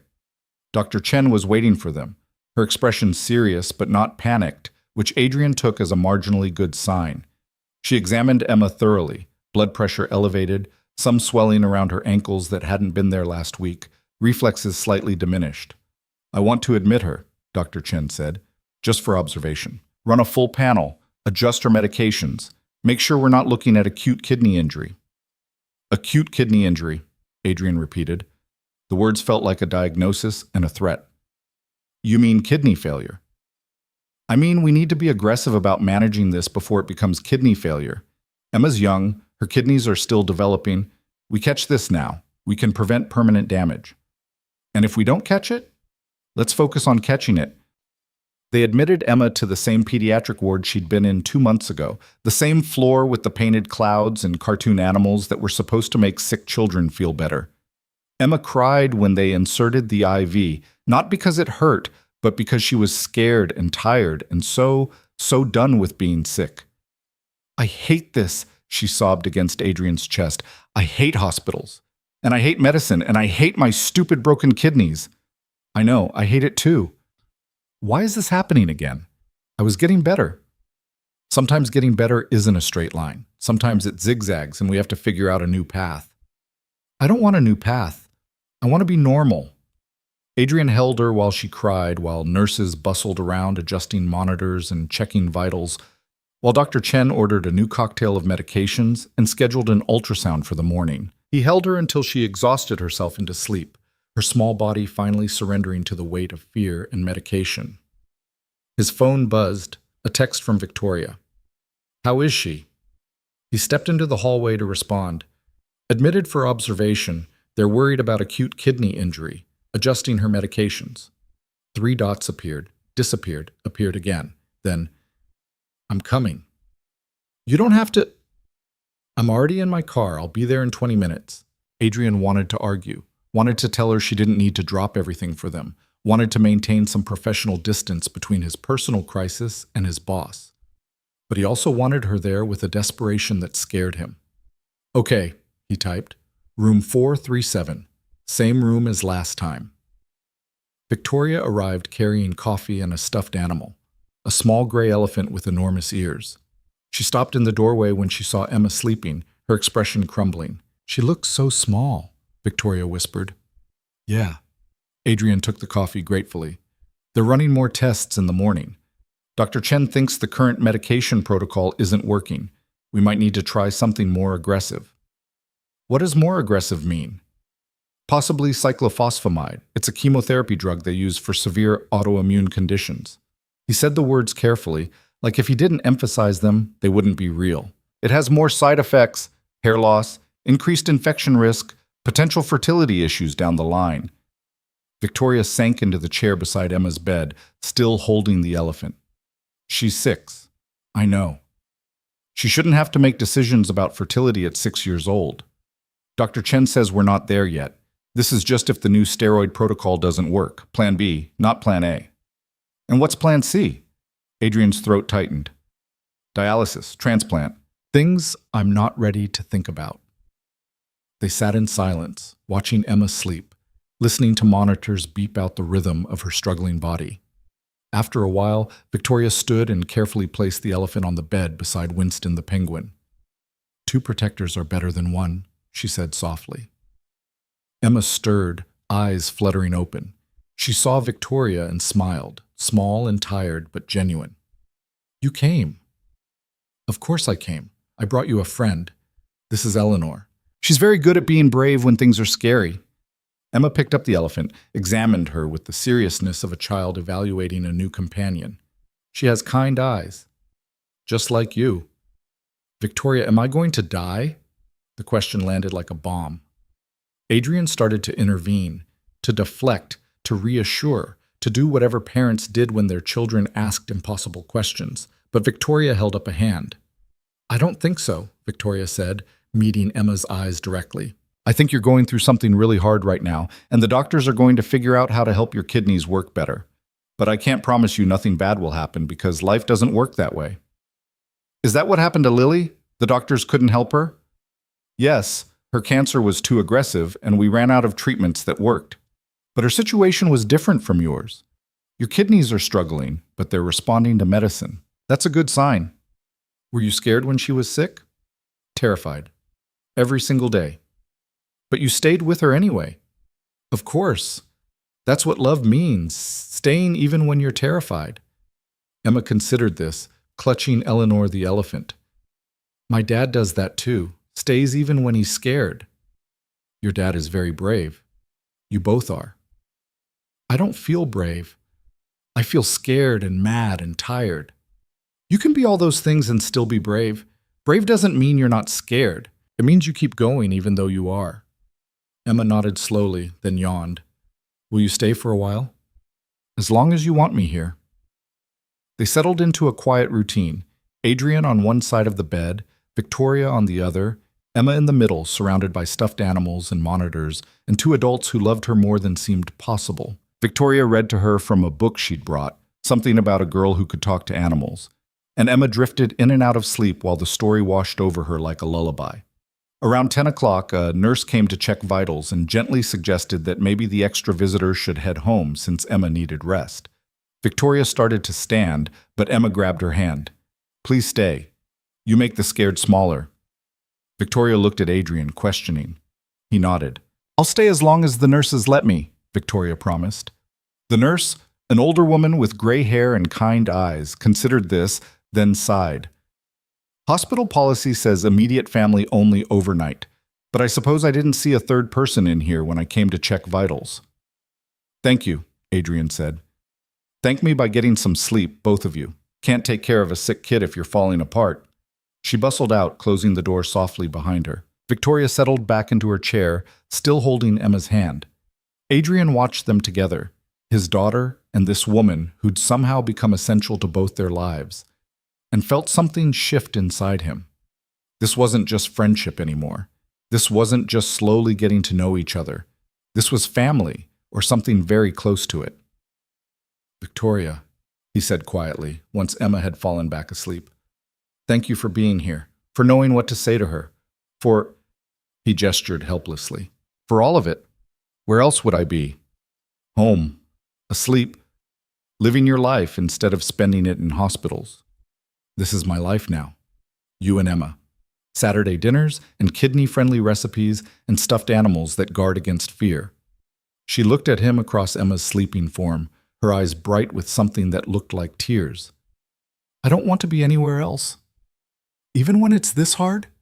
Especially when it's this hard. That's when it matters most." Adrian wanted to say something profound, something that captured the enormity of what he felt, but words seemed inadequate. So instead he reached across the bed and took her hand, the one that wasn't holding Emma's, and held on. They stayed like that for a long time, connected by touch and shared fear, and something that was definitely love, even if neither of them had said it yet. The new medication protocol started the next morning after an ultrasound showed inflammation but no permanent damage. Dr. Chen increased the steroid dose and added a second immunosuppressant, warned about side effects, but was optimistic about outcomes. Emma tolerated the first day reasonably well, some nausea, some dizziness, but no major reactions. Victoria had left at dawn to shower and change and handle whatever urgent work emergencies had accumulated overnight. She returned at 9 carrying breakfast sandwiches and looking exhausted but determined. "Marcus is covering your meetings again," she told Adrian. "I cleared my calendar for the week. I'm staying as long as you need me." "Victoria, you just got back from leave. You can't—" "I can, and I am. Emma needs both of us. And you need someone to make sure you actually eat and sleep instead of just surviving on hospital coffee and fear." Carol arrived mid-morning with fresh clothes and Emma's homework from school and a resigned expression that suggested she knew better than to argue with Victoria's presence. She hugged Victoria with the same warmth she'd hug family, which seemed to startle Victoria into tears. She quickly blinked away. "You're good for them," Carol said simply. "Thank you for being here." "I'm not good for anyone. I'm a disaster who's figuring things out as I go." "Honey, that's what everyone is. The ones who pretend otherwise are just better liars." Carol squeezed her shoulder. "Sarah would have liked you, would have appreciated anyone who loved her daughter and her husband enough to show up." Victoria's face crumpled. "I wish I could have met her." "Me too, but I think she sent you to us anyway. Some things work out even when they seem impossible." Adrian watched this exchange from his vigil beside Emma's bed and felt his heart crack open wider. Carol accepting Victoria. Victoria crying over never meeting Sarah. The way grief and love were tangling together into something he couldn't separate anymore. By Thanksgiving, Emma was improving again. Her creatinine dropped to 1.9, then 1.7, then finally back to 1.5. The swelling in her ankles reduced. Her energy returned in small increments. Enough to complain about the hospital food, enough to demand that someone bring her actual books instead of just reading to her, enough to beat Adrian at Go Fish 3 times in a row while Victoria cheered her on. Dr. Chen was cautiously optimistic. "The new protocol seems to be working. If she maintains these levels for another 48 hours, we can discuss discharge." They spent Thanksgiving in the hospital, Carol bringing dishes she'd cooked at home, Victoria contributing a kidney-friendly pumpkin pie she'd attempted with mixed results, Emma presiding over the celebration from her hospital bed, like a small queen holding court. The nurses brought extra chairs, pretended not to notice they were breaking occupancy rules, and one even brought sparkling cider so Emma could make a toast. "I'm thankful for Dad, and Grandma Carol, and Victoria, and Eleanor the elephant, and Winston the penguin, and Dr. Chen who's making my kidneys better," Emma said, holding up her plastic cup. "And I'm thankful I didn't die this time." The casual way she said it, "this time," made Adrian's chest tighten. Emma was 6 years old and already calculating the odds of her own survival. "You're not going to die for a very long time," he said firmly. "You're going to grow up and go to college and probably become a doctor yourself because you know more about kidney function than most medical students. Or maybe I'll be an astronaut. Dr. Chen says my kidneys will work fine in space as long as I keep taking my medicine." Victoria laughed. "Dr. Chen told you about space kidneys?" "Yep. We had a whole conversation about it during my last blood draw. She's very knowledgeable about space."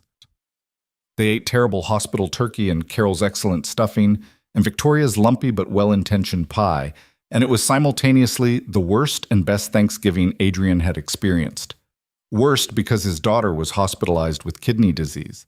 Best because he was surrounded by people who loved her, who showed up, who made terrible pie and toasted with sparkling cider and made Emma laugh when she should have been crying. After dinner, Carol excused herself to use the restroom, leaving Adrian and Victoria alone while Emma dozed.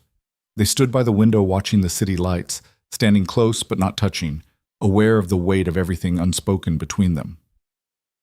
"I'm in love with you," Victoria said quietly. "I know we said we'd go slowly, and I know this is complicated, but I need you to know. I'm in love with you and Emma, and I want to be part of your lives in whatever way you'll let me." Adrian's heart stopped, restarted, beat so hard he could hear it in his ears. "Victoria, you don't have to say it back. I just needed to say it. Needed you to know that this isn't charity or guilt or me trying to replace Lily. This is real and terrifying, and I want it anyway." He turned to face her fully, took both her hands in his. "I'm in love with you too. Have been for weeks, maybe longer. I kept telling myself it was too soon, too complicated, too risky. But watching you with Emma this week, reading to her and bringing elephants and knowing exactly what to say when she asked if she was going to die. I realized I don't want to wait for the perfect time anymore. There's no such thing as perfect time. No, there's just now. And right now, I want you in our lives. I want Saturday dinners to turn into every day. I want Emma to have someone else who loves her as much as I do. I want to stop being so scared of being happy that I miss out on actually being happy. Victoria's eyes filled with tears. Are you sure? Because once you let me in all the way, I'm not good at leaving. I'm all in or nothing.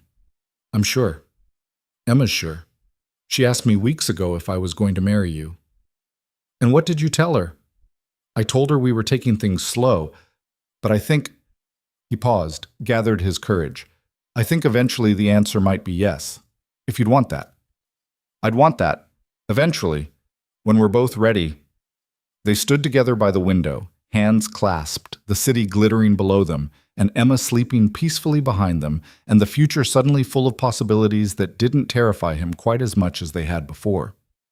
We're doing this backwards, Victoria said.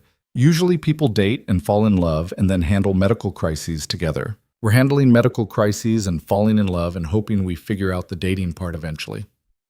I like our version better. No room for pretending to be people we're not. True. You've already seen me cry in a hospital waiting room at midnight. Can't get much more vulnerable than that. Adrian kissed her then. Their first real kiss. Not counting the cheek kiss from weeks ago. It was soft and tentative and tasted like pumpkin pie and tears and promise. It felt like coming home and jumping off a cliff simultaneously. It felt like the beginning of something that might actually last. They pulled apart when Emma stirred, both of them grinning like teenagers caught doing something they shouldn't. She's going to be insufferable when she finds out we're together, Adrian said. She already knows. She told me last Saturday that you smile different when I'm around. She told me the same thing about you. Smart kid. The smartest. Emma's eyes opened. She looked at them standing close together by the window, looked at their joined hands, and smiled. Finally, she said, I've been waiting forever for you two to figure it out. You've been waiting? Adrian asked. It's been less than 3 months. That's forever when you're 6. Are you dating now? Is Victoria my girlfriend? I think Victoria might be Dad's girlfriend, Adrian said carefully. But she can be your friend regardless. How do you feel about that? Emma considered this with the seriousness it deserved. Will you still come to Saturday dinners? Every single Saturday, Victoria promised, if you want me to. And will you help with my homework? Dad's terrible at math.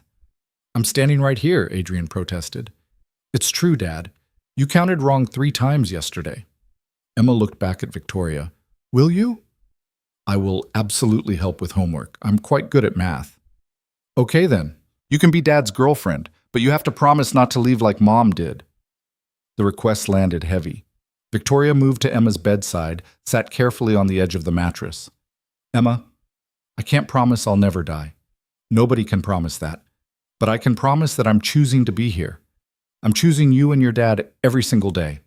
And I'll keep choosing you for as long as I possibly can. That's what Mom said too, before she got sick. I know, and I bet that was true. She chose you every day she had. Sometimes life takes people away before we're ready, and that's not fair and it's not right. But it doesn't mean the choosing wasn't real. Emma thought about this, clutching Eleanor and Winston. Do you think my kidneys will keep working? I think Dr. Chen is very good at her job, and you're very good at taking your medicine, and those 2 things together give you excellent odds. Victoria touched Emma's cheek gently. But even if things get hard again, your dad and I will be here. We'll figure it out together. Promise? I promise. Okay, then you can definitely be Dad's girlfriend. And maybe someday you can be my mom. Not instead of my real mom, but like a bonus mom. Victoria's breath caught. Adrian watched tears stream down her face. The good kind, the healing kind, the kind that came from being offered something precious you thought you'd lost forever. I would be honored to be your bonus mom, Victoria whispered. Someday. When you're ready. Emma yawned, already drifting back to sleep. Okay, good. Now you have to stay for bedtime stories forever. Dad does the voices wrong. I do not do the voices wrong. But Emma was already asleep, holding her stuffed animals, surrounded by people who loved her. Adrian and Victoria stood on either side of her bed, watching her breathe, both of them crying and smiling and feeling the terrifying, wonderful weight of choosing love when grief had taught them how easily it could be taken away. "We're really doing this," Adrian said. "Yeah, we really are. It's going to be messy and complicated and probably terrifying." "Probably, but I'd rather be terrified with you than safe and alone." "Same." They sat together through the night, two people who'd learned to survive alone, learning instead how to live together, how to love again, how to build something new from the ruins of everything they'd lost. And in the morning, when Emma woke up demanding pancakes that met her dietary restrictions, they figured it out together. Because that's what family did. Emma came home from the hospital 3 days after Thanksgiving with a new medication protocol, strict dietary guidelines, and a stuffed animal collection that had grown to include Eleanor the elephant, Winston the penguin, and a giraffe named Gerald that one of the nurses had given her as a discharge gift. Dr. Chen scheduled weekly follow-ups for the next month, then bi-weekly if everything remained stable. "We're cautiously optimistic," she'd said during the discharge meeting. "Her body is responding well to the adjusted immunosuppressants, but kidney disease is a marathon, not a sprint. We manage it, we don't cure it." Adrian had nodded, holding that information carefully alongside all the other medical realities he'd learned to carry. Victoria had taken notes in a small leather notebook she'd started keeping. Medication schedules, dietary restrictions, warning signs to watch for. She'd become part of Emma's medical team without anyone officially appointing her, and nobody seemed inclined to question it. The transition back to normal life, or whatever passed for normal now, happened gradually. Adrian and Emma moved back to their own house the week after discharge, though Victoria came over most evenings after work. She'd bring dinner or groceries or sometimes just herself, settling into their living room like she belonged there, helping Emma with homework while Adrian finished work emails, the three of them falling into a domestic rhythm that felt both brand new and ancient. "You're here a lot," Emma observed one evening in mid-December. She was working on a math worksheet while Victoria checked her answers, both of them sitting on the floor surrounded by papers and pencils and Eleanor the elephant who apparently aided concentration. "Is that okay?" Victoria asked. "I can come less if you want more time with just you and your dad." "No, I like it. I was just noticing."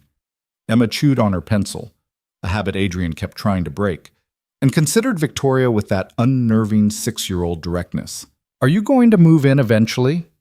"Emma," Adrian said from the kitchen where he was attempting to make kidney-friendly tacos. "That's a pretty big question." "It's not that big. Lots of people live together. Madison's mom's boyfriend lives with them, and he's not even as nice as Victoria."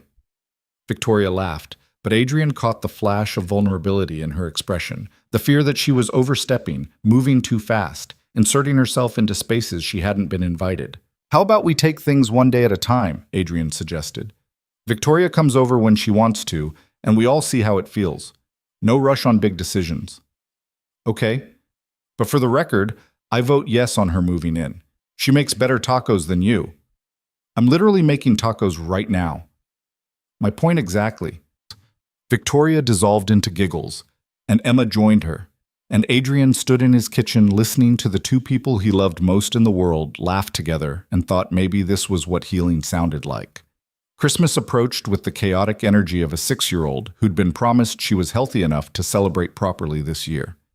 Emma made lists of presents she wanted, decorations she required, cookies she absolutely had to bake despite the dietary restrictions. Victoria researched kidney-friendly holiday recipes with the same intensity she'd once brought to quarterly projections, presenting Adrian with a binder full of options organized by sodium content and protein levels.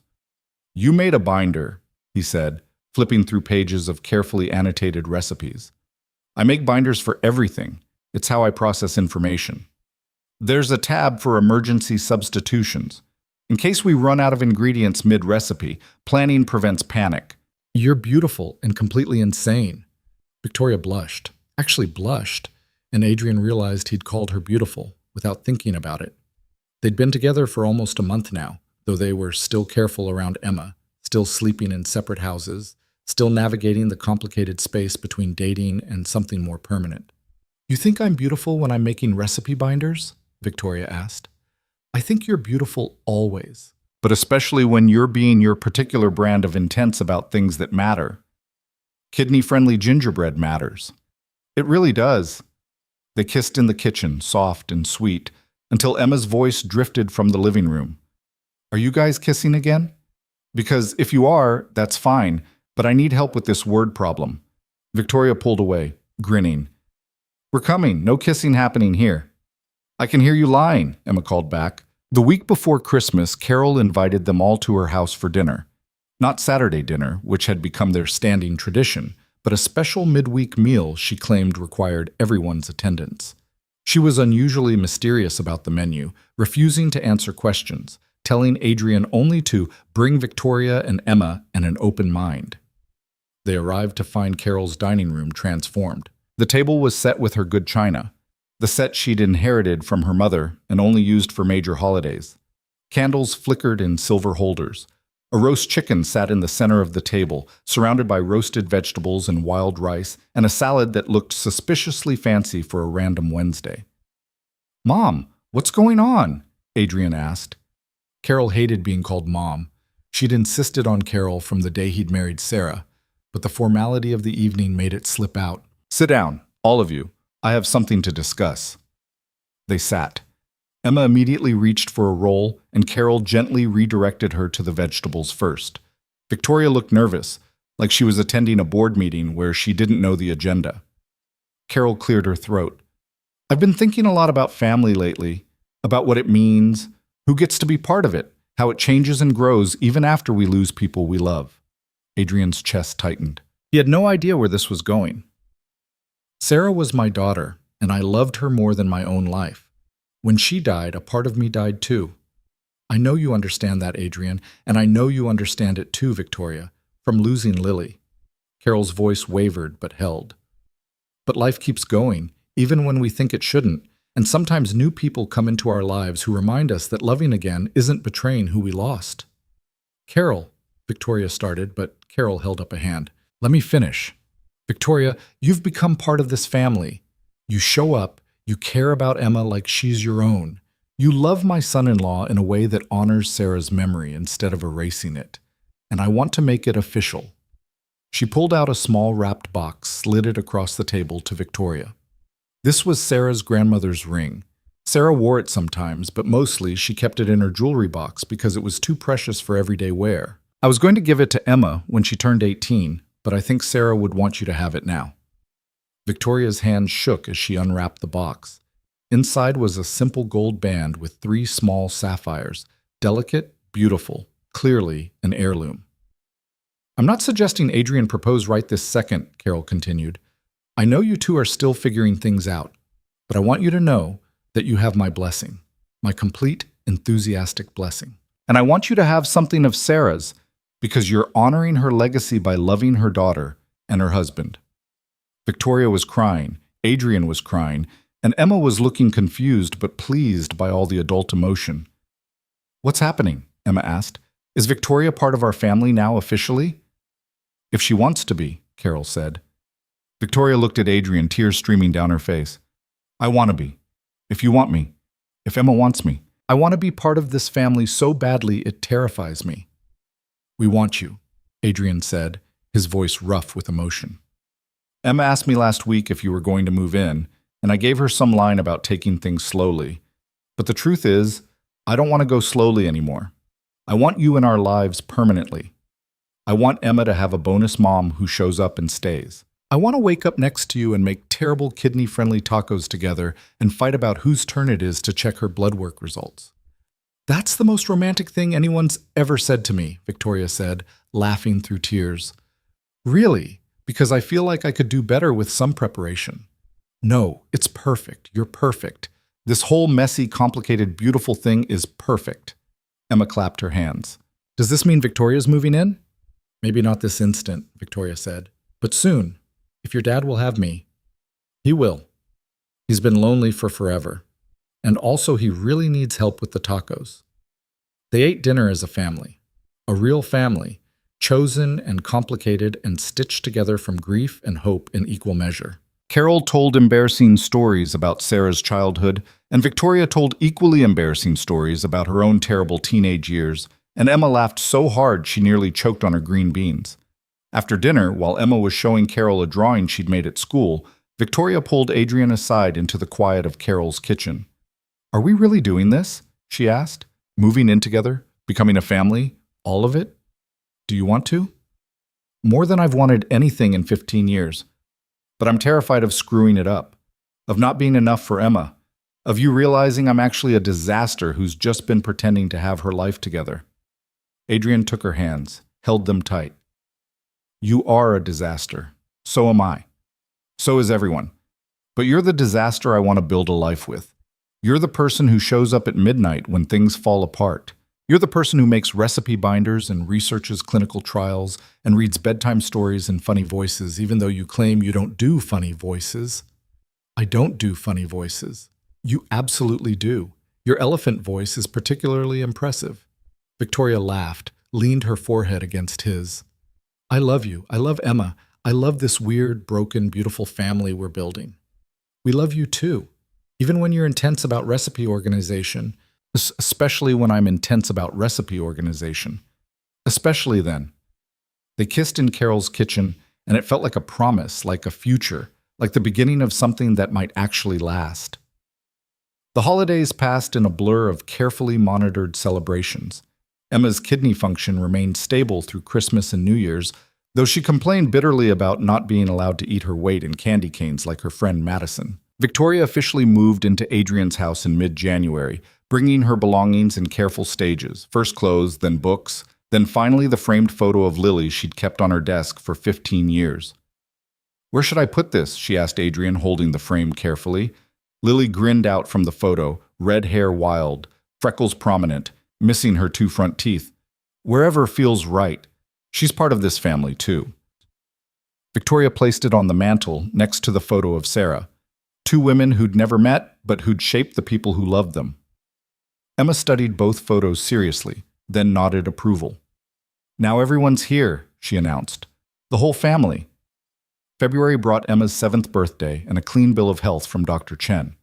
Her creatinine had stabilized at 1.3 and stayed there for 6 consecutive weeks. The immunosuppressants were doing their job without major side effects beyond some fatigue and the ongoing dietary restrictions Emma had learned to work around.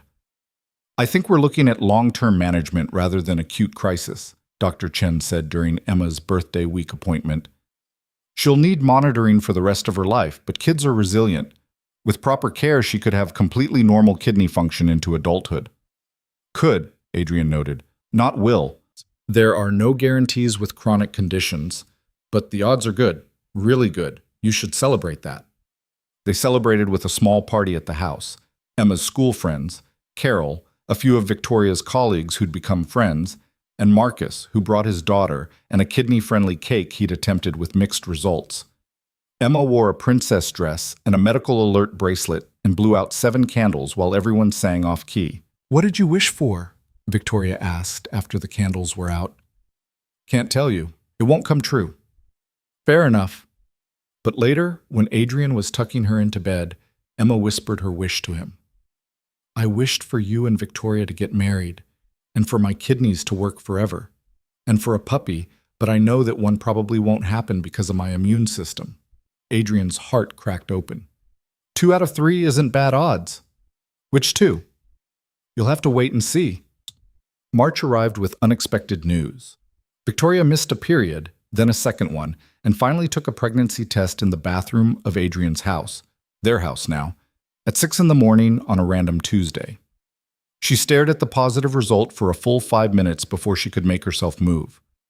She found Adrian in the kitchen making coffee and Emma's morning medications. "We need to talk," she said.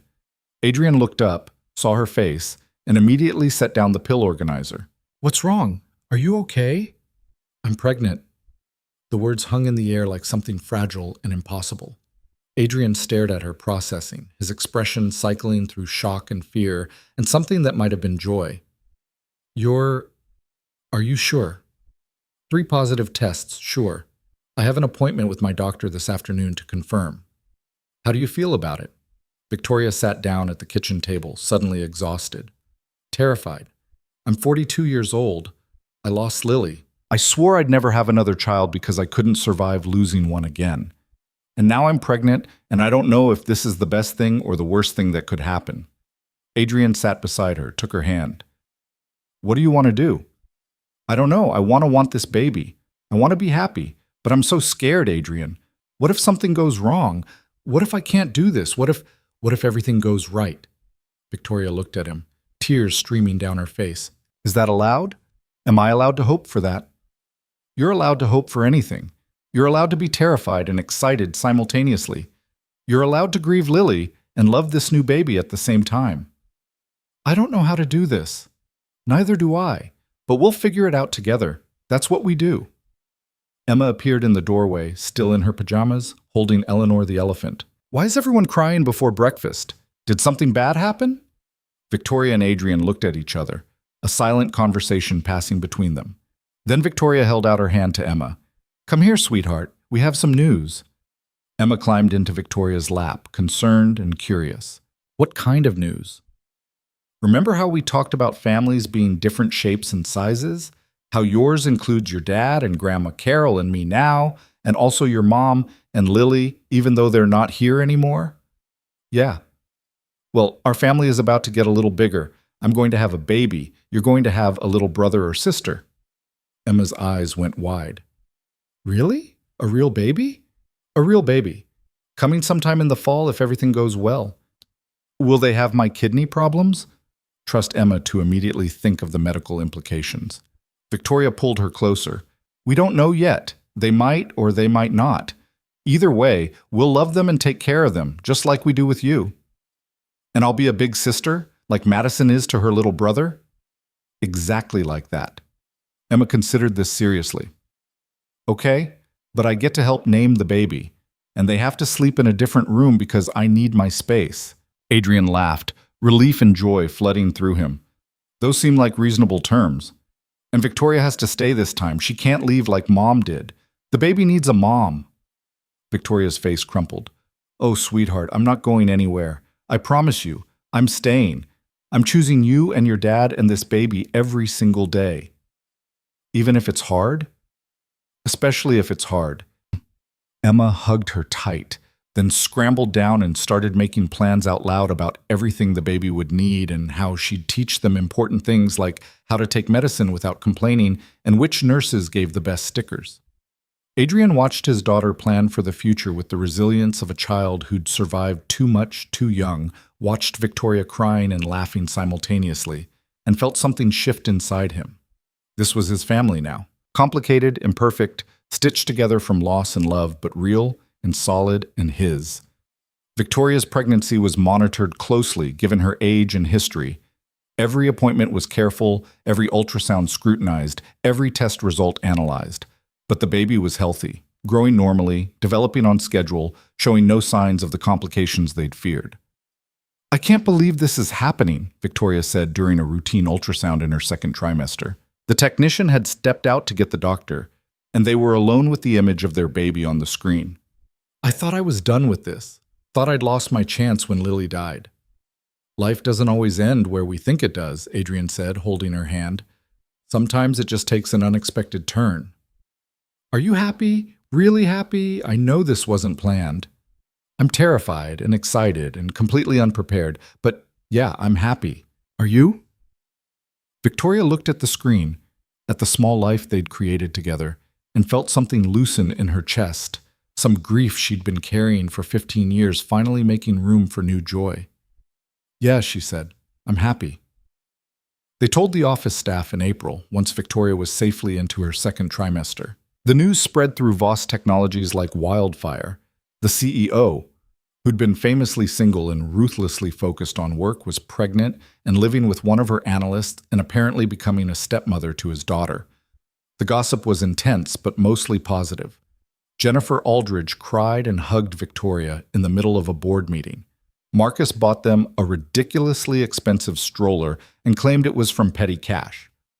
We don't have petty cash, Victoria pointed out. We do now. I created a line item called Executive Lifestyle Support. Nobody questioned it. Work became different for both of them. Victoria delegated more, trusted her team to handle things she would have micromanaged before, left the office at reasonable hours to have dinner with her family. Adrian took on more responsibility, was promoted to senior analyst, started leading projects he would have been too afraid to pursue a year ago. "You're good at this," Victoria told him after he'd successfully presented a new market strategy to the board. "Really good. I should have promoted you years ago. You were too busy being terrifying to notice." "I was. Thank goodness you made me less terrifying." "You're still pretty terrifying, just in smaller doses." Emma's 8th birthday in February was marked by another clean bill of health and the announcement that she'd be a big sister in 3 months. She'd adjusted to the idea with remarkable ease, already planning elaborate games she'd teach the baby and stories she'd read to them and medical facts she'd share because someone needs to explain how kidneys work. The baby arrived on a warm September afternoon, a girl they named Lily Sarah, honoring the women who'd shaped them both. She came out screaming, healthy and furious, and Victoria cried so hard the nurses were concerned until Adrian explained these were happy tears, healing tears, tears that came from getting a second chance at something you thought you'd lost forever. Emma held her baby sister with careful reverence, whispering to her about all the adventures they'd have and how she'd protect her from anything scary. "She's so small," Emma said, awed. "Was I this small?" "Even smaller," Adrian said. "You were a tiny peanut, and I survived. So she will too." Victoria watched her daughters together, one by love, one by blood, both hers completely, and felt the last pieces of her broken heart finally knit back together. The wedding happened in November, small and perfect in Carol's backyard. Emma was the flower girl, wearing a purple dress and her favorite light-up sneakers, scattering petals with theatrical enthusiasm. Lily. Sarah slept through the ceremony in Carol's arms, peaceful and oblivious to the significance. Marcus officiated, having gotten ordained online specifically for this purpose. Jennifer cried through the entire thing. Victoria wore a simple cream dress and Sarah's grandmother's ring, the one Carol had given her almost a year ago, now joined by a wedding band. Adrian wore a suit Emma had helped pick out, declaring him fancy enough for marrying Victoria. Their vows were short and honest. Adrian promised to show up, to stay, to love her through the hard days and the easy ones. Victoria promised the same, adding that she'd try to be less intense about recipe organization, but couldn't make any guarantees. "I love you exactly as intense as you are," Adrian said, and everyone laughed because it was true. They kissed as husband and wife, and Emma cheered, and Lily Sarah woke up and started crying, and Carol handed her off to Victoria, who somehow managed to hold a baby and kiss her husband simultaneously. "We're really married," Victoria said later, during the reception in Carol's living room. Lily Sarah was nursing, Emma was showing everyone her dance moves, and Adrian sat beside his wife feeling overwhelmed by how much his life had changed in less than 2 years. "We really are. You're stuck with me now." "Good. I like being stuck with you." Emma wandered over, sweaty from dancing, and climbed into Adrian's lap despite being too big for it. "This is the best day ever. We're a real family now, with a marriage and a baby and everything." "We were a real family before," Victoria said gently. "The wedding just made it official." "I know, but official is important. It means you can't leave." "I'm not leaving. I'm staying forever." "You, your dad, Lily Sarah, Grandma Carol, all the stuffed animals. You're all stuck with me." "Good." Emma yawned, exhausted from the excitement. "Can we have cake now?" They had cake. Kidney-friendly for Emma, regular for everyone else, delicious either way because Carol had made it with love. They celebrated until Lily Sarah needed to be put down for the night, and Emma fell asleep on the couch mid-conversation, and the adults were left cleaning up paper plates and champagne glasses. "Thank you," Victoria told Carol as they worked together in the kitchen, "for accepting me, for giving me Sarah's ring, for letting me be part of this family. You earned your place here. You showed up when it mattered, and you kept showing up. That's all Sarah would have wanted, someone who loved her daughter and her husband enough to stay." Carol hugged her tight. "Besides, I always wanted more grandchildren. Now I have 2. Adrian found them crying together in the kitchen and joined the hug because apparently this was a family that processed emotions through tears and embracing and too much wine at backyard weddings. The years that followed weren't perfect. Emma had 2 more kidney flares that required hospitalization and medication adjustments. Lily Sarah developed asthma at 18 months and needed daily breathing treatments. Victoria struggled with postpartum anxiety and had to increase her therapy sessions. Adrian occasionally woke up from nightmares about Sarah dying, about Emma dying, about losing everything again. But they managed it together. They showed up for each other's hard days, celebrated the good ones, and learned that love wasn't about perfection. It was about choosing each other repeatedly, even when it was difficult. Emma turned 12 and wrote an essay for school about resilience that made her teacher cry. She wanted to be a pediatric nephrologist when she grew up, inspired by Dr. Chen and determined to help other kids who felt scared and broken. Lily Sarah turned 3 and declared herself a big girl who didn't need help with anything, immediately followed by asking Victoria to carry her because walking was too hard. She looked exactly like Victoria, except for her eyes. Those were Adrian's, warm and brown and full of mischief. Victoria stepped down as CEO when Lily Sarah turned 4, transitioning to chairman of the board and leaving the day-to-day operations to Marcus, who'd been ready for years. She wanted more time with her daughters, wanted to be present for school pickups and dance recitals, and the 1,000 small moments that made up a life. "I spent 15 years building an empire to avoid grief," she told Adrian one night after the girls were asleep. They were sitting on their back porch, watching the stars, holding hands like teenagers. "Now I'm building a life instead. It's scarier, but better." No regrets? Some regrets. I regret not getting help sooner after Lily died. I regret being cruel to people who didn't deserve it. I regret the years I wasted being afraid to feel anything. She squeezed his hand. But I don't regret any of this. You, Emma, Lily, Sarah, this messy, beautiful family, this is what I should have been building all along. Sarah would have liked you, Adrian said. It was something he'd thought often, but rarely said out loud. She would have appreciated your intensity and your recipe binders and the way you love Emma like she's your own. I wish I could have met her. Me too, but I think... He paused, trying to articulate something he'd been feeling for a while. I think she sent you to us, or the universe did, or whatever force governs these things, because you're exactly what we needed, exactly when we needed it. I needed you too, both of you. You reminded me that surviving isn't the same as living. They sat together in comfortable silence, two people who'd found each other in the wreckage of their separate griefs and built something new together. Inside, their daughter slept peacefully. Emma's medications were organized in the kitchen, Lily Sarah's inhaler sat on her nightstand, and the house bore the beautiful chaos of a family actually living in it. Victoria thought about the woman she'd been 2 years ago, brittle, alone, convinced that walls were safer than bridges. That woman wouldn't recognize her now, wouldn't understand how she could be this happy, this vulnerable, this completely at peace with the terrifying unpredictability of loving people who could be taken away. But she'd learned something in the years since Adrian had walked away from his job to save his daughter. She'd learned that love, real love, the kind that showed up and stayed, was worth the risk of loss.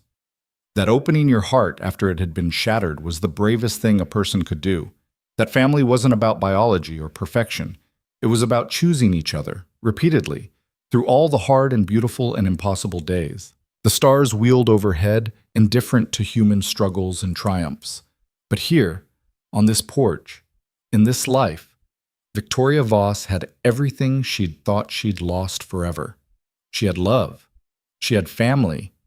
She had a future that didn't terrify her quite as much as it filled her with hope. And that, she thought, was more than she'd ever dared to wish for. Inside the house, Emma stirred in her sleep, dreaming of medical school and helping other kids survive what she'd survived. Lily? Sarah clutched her stuffed rabbit, a gift from Emma, passed down from Sarah, and slept with the fearless abandon of a child who'd never known anything but love. Adrian looked at his wife, at the home they'd built together, at the life they'd stitched from the ruins of everything they'd lost. "Thank you," he said quietly, "for jumping off the cliff, for learning to fly, for choosing us." Victoria leaned her head on his shoulder, feeling the solid warmth of him, the reality of this life they'd built. "Thank you for catching me," she said, "for showing me that broken things can heal, that loving again doesn't erase who we lost. It honors them." They sat together under the stars, two people who'd survived the unsurvivable, who'd learned that grief and joy could coexist, that endings could become beginnings if you were brave enough to let them. And somewhere in the space between past and future, Sarah and Lily watched over the family they'd left behind, proud of the people who'd survived their loss, grateful for the love that continued in their absence, at peace knowing that the ones they'd loved were finally, truly learning to live again. The end came not with fanfare, but with quiet contentment, a family together, whole in their beautiful imperfection, proof that love could grow even in soil soaked with grief, that life continued even when you thought it had ended, that sometimes the bravest thing you could do was allow yourself to be happy again. And in the morning, they would wake up and do it all over again. Medications and breakfast and work and school and the 1,000 ordinary moments that made up a life worth living. Because that's what love was. Showing up, staying, choosing each other again and again and again. And they had chosen well.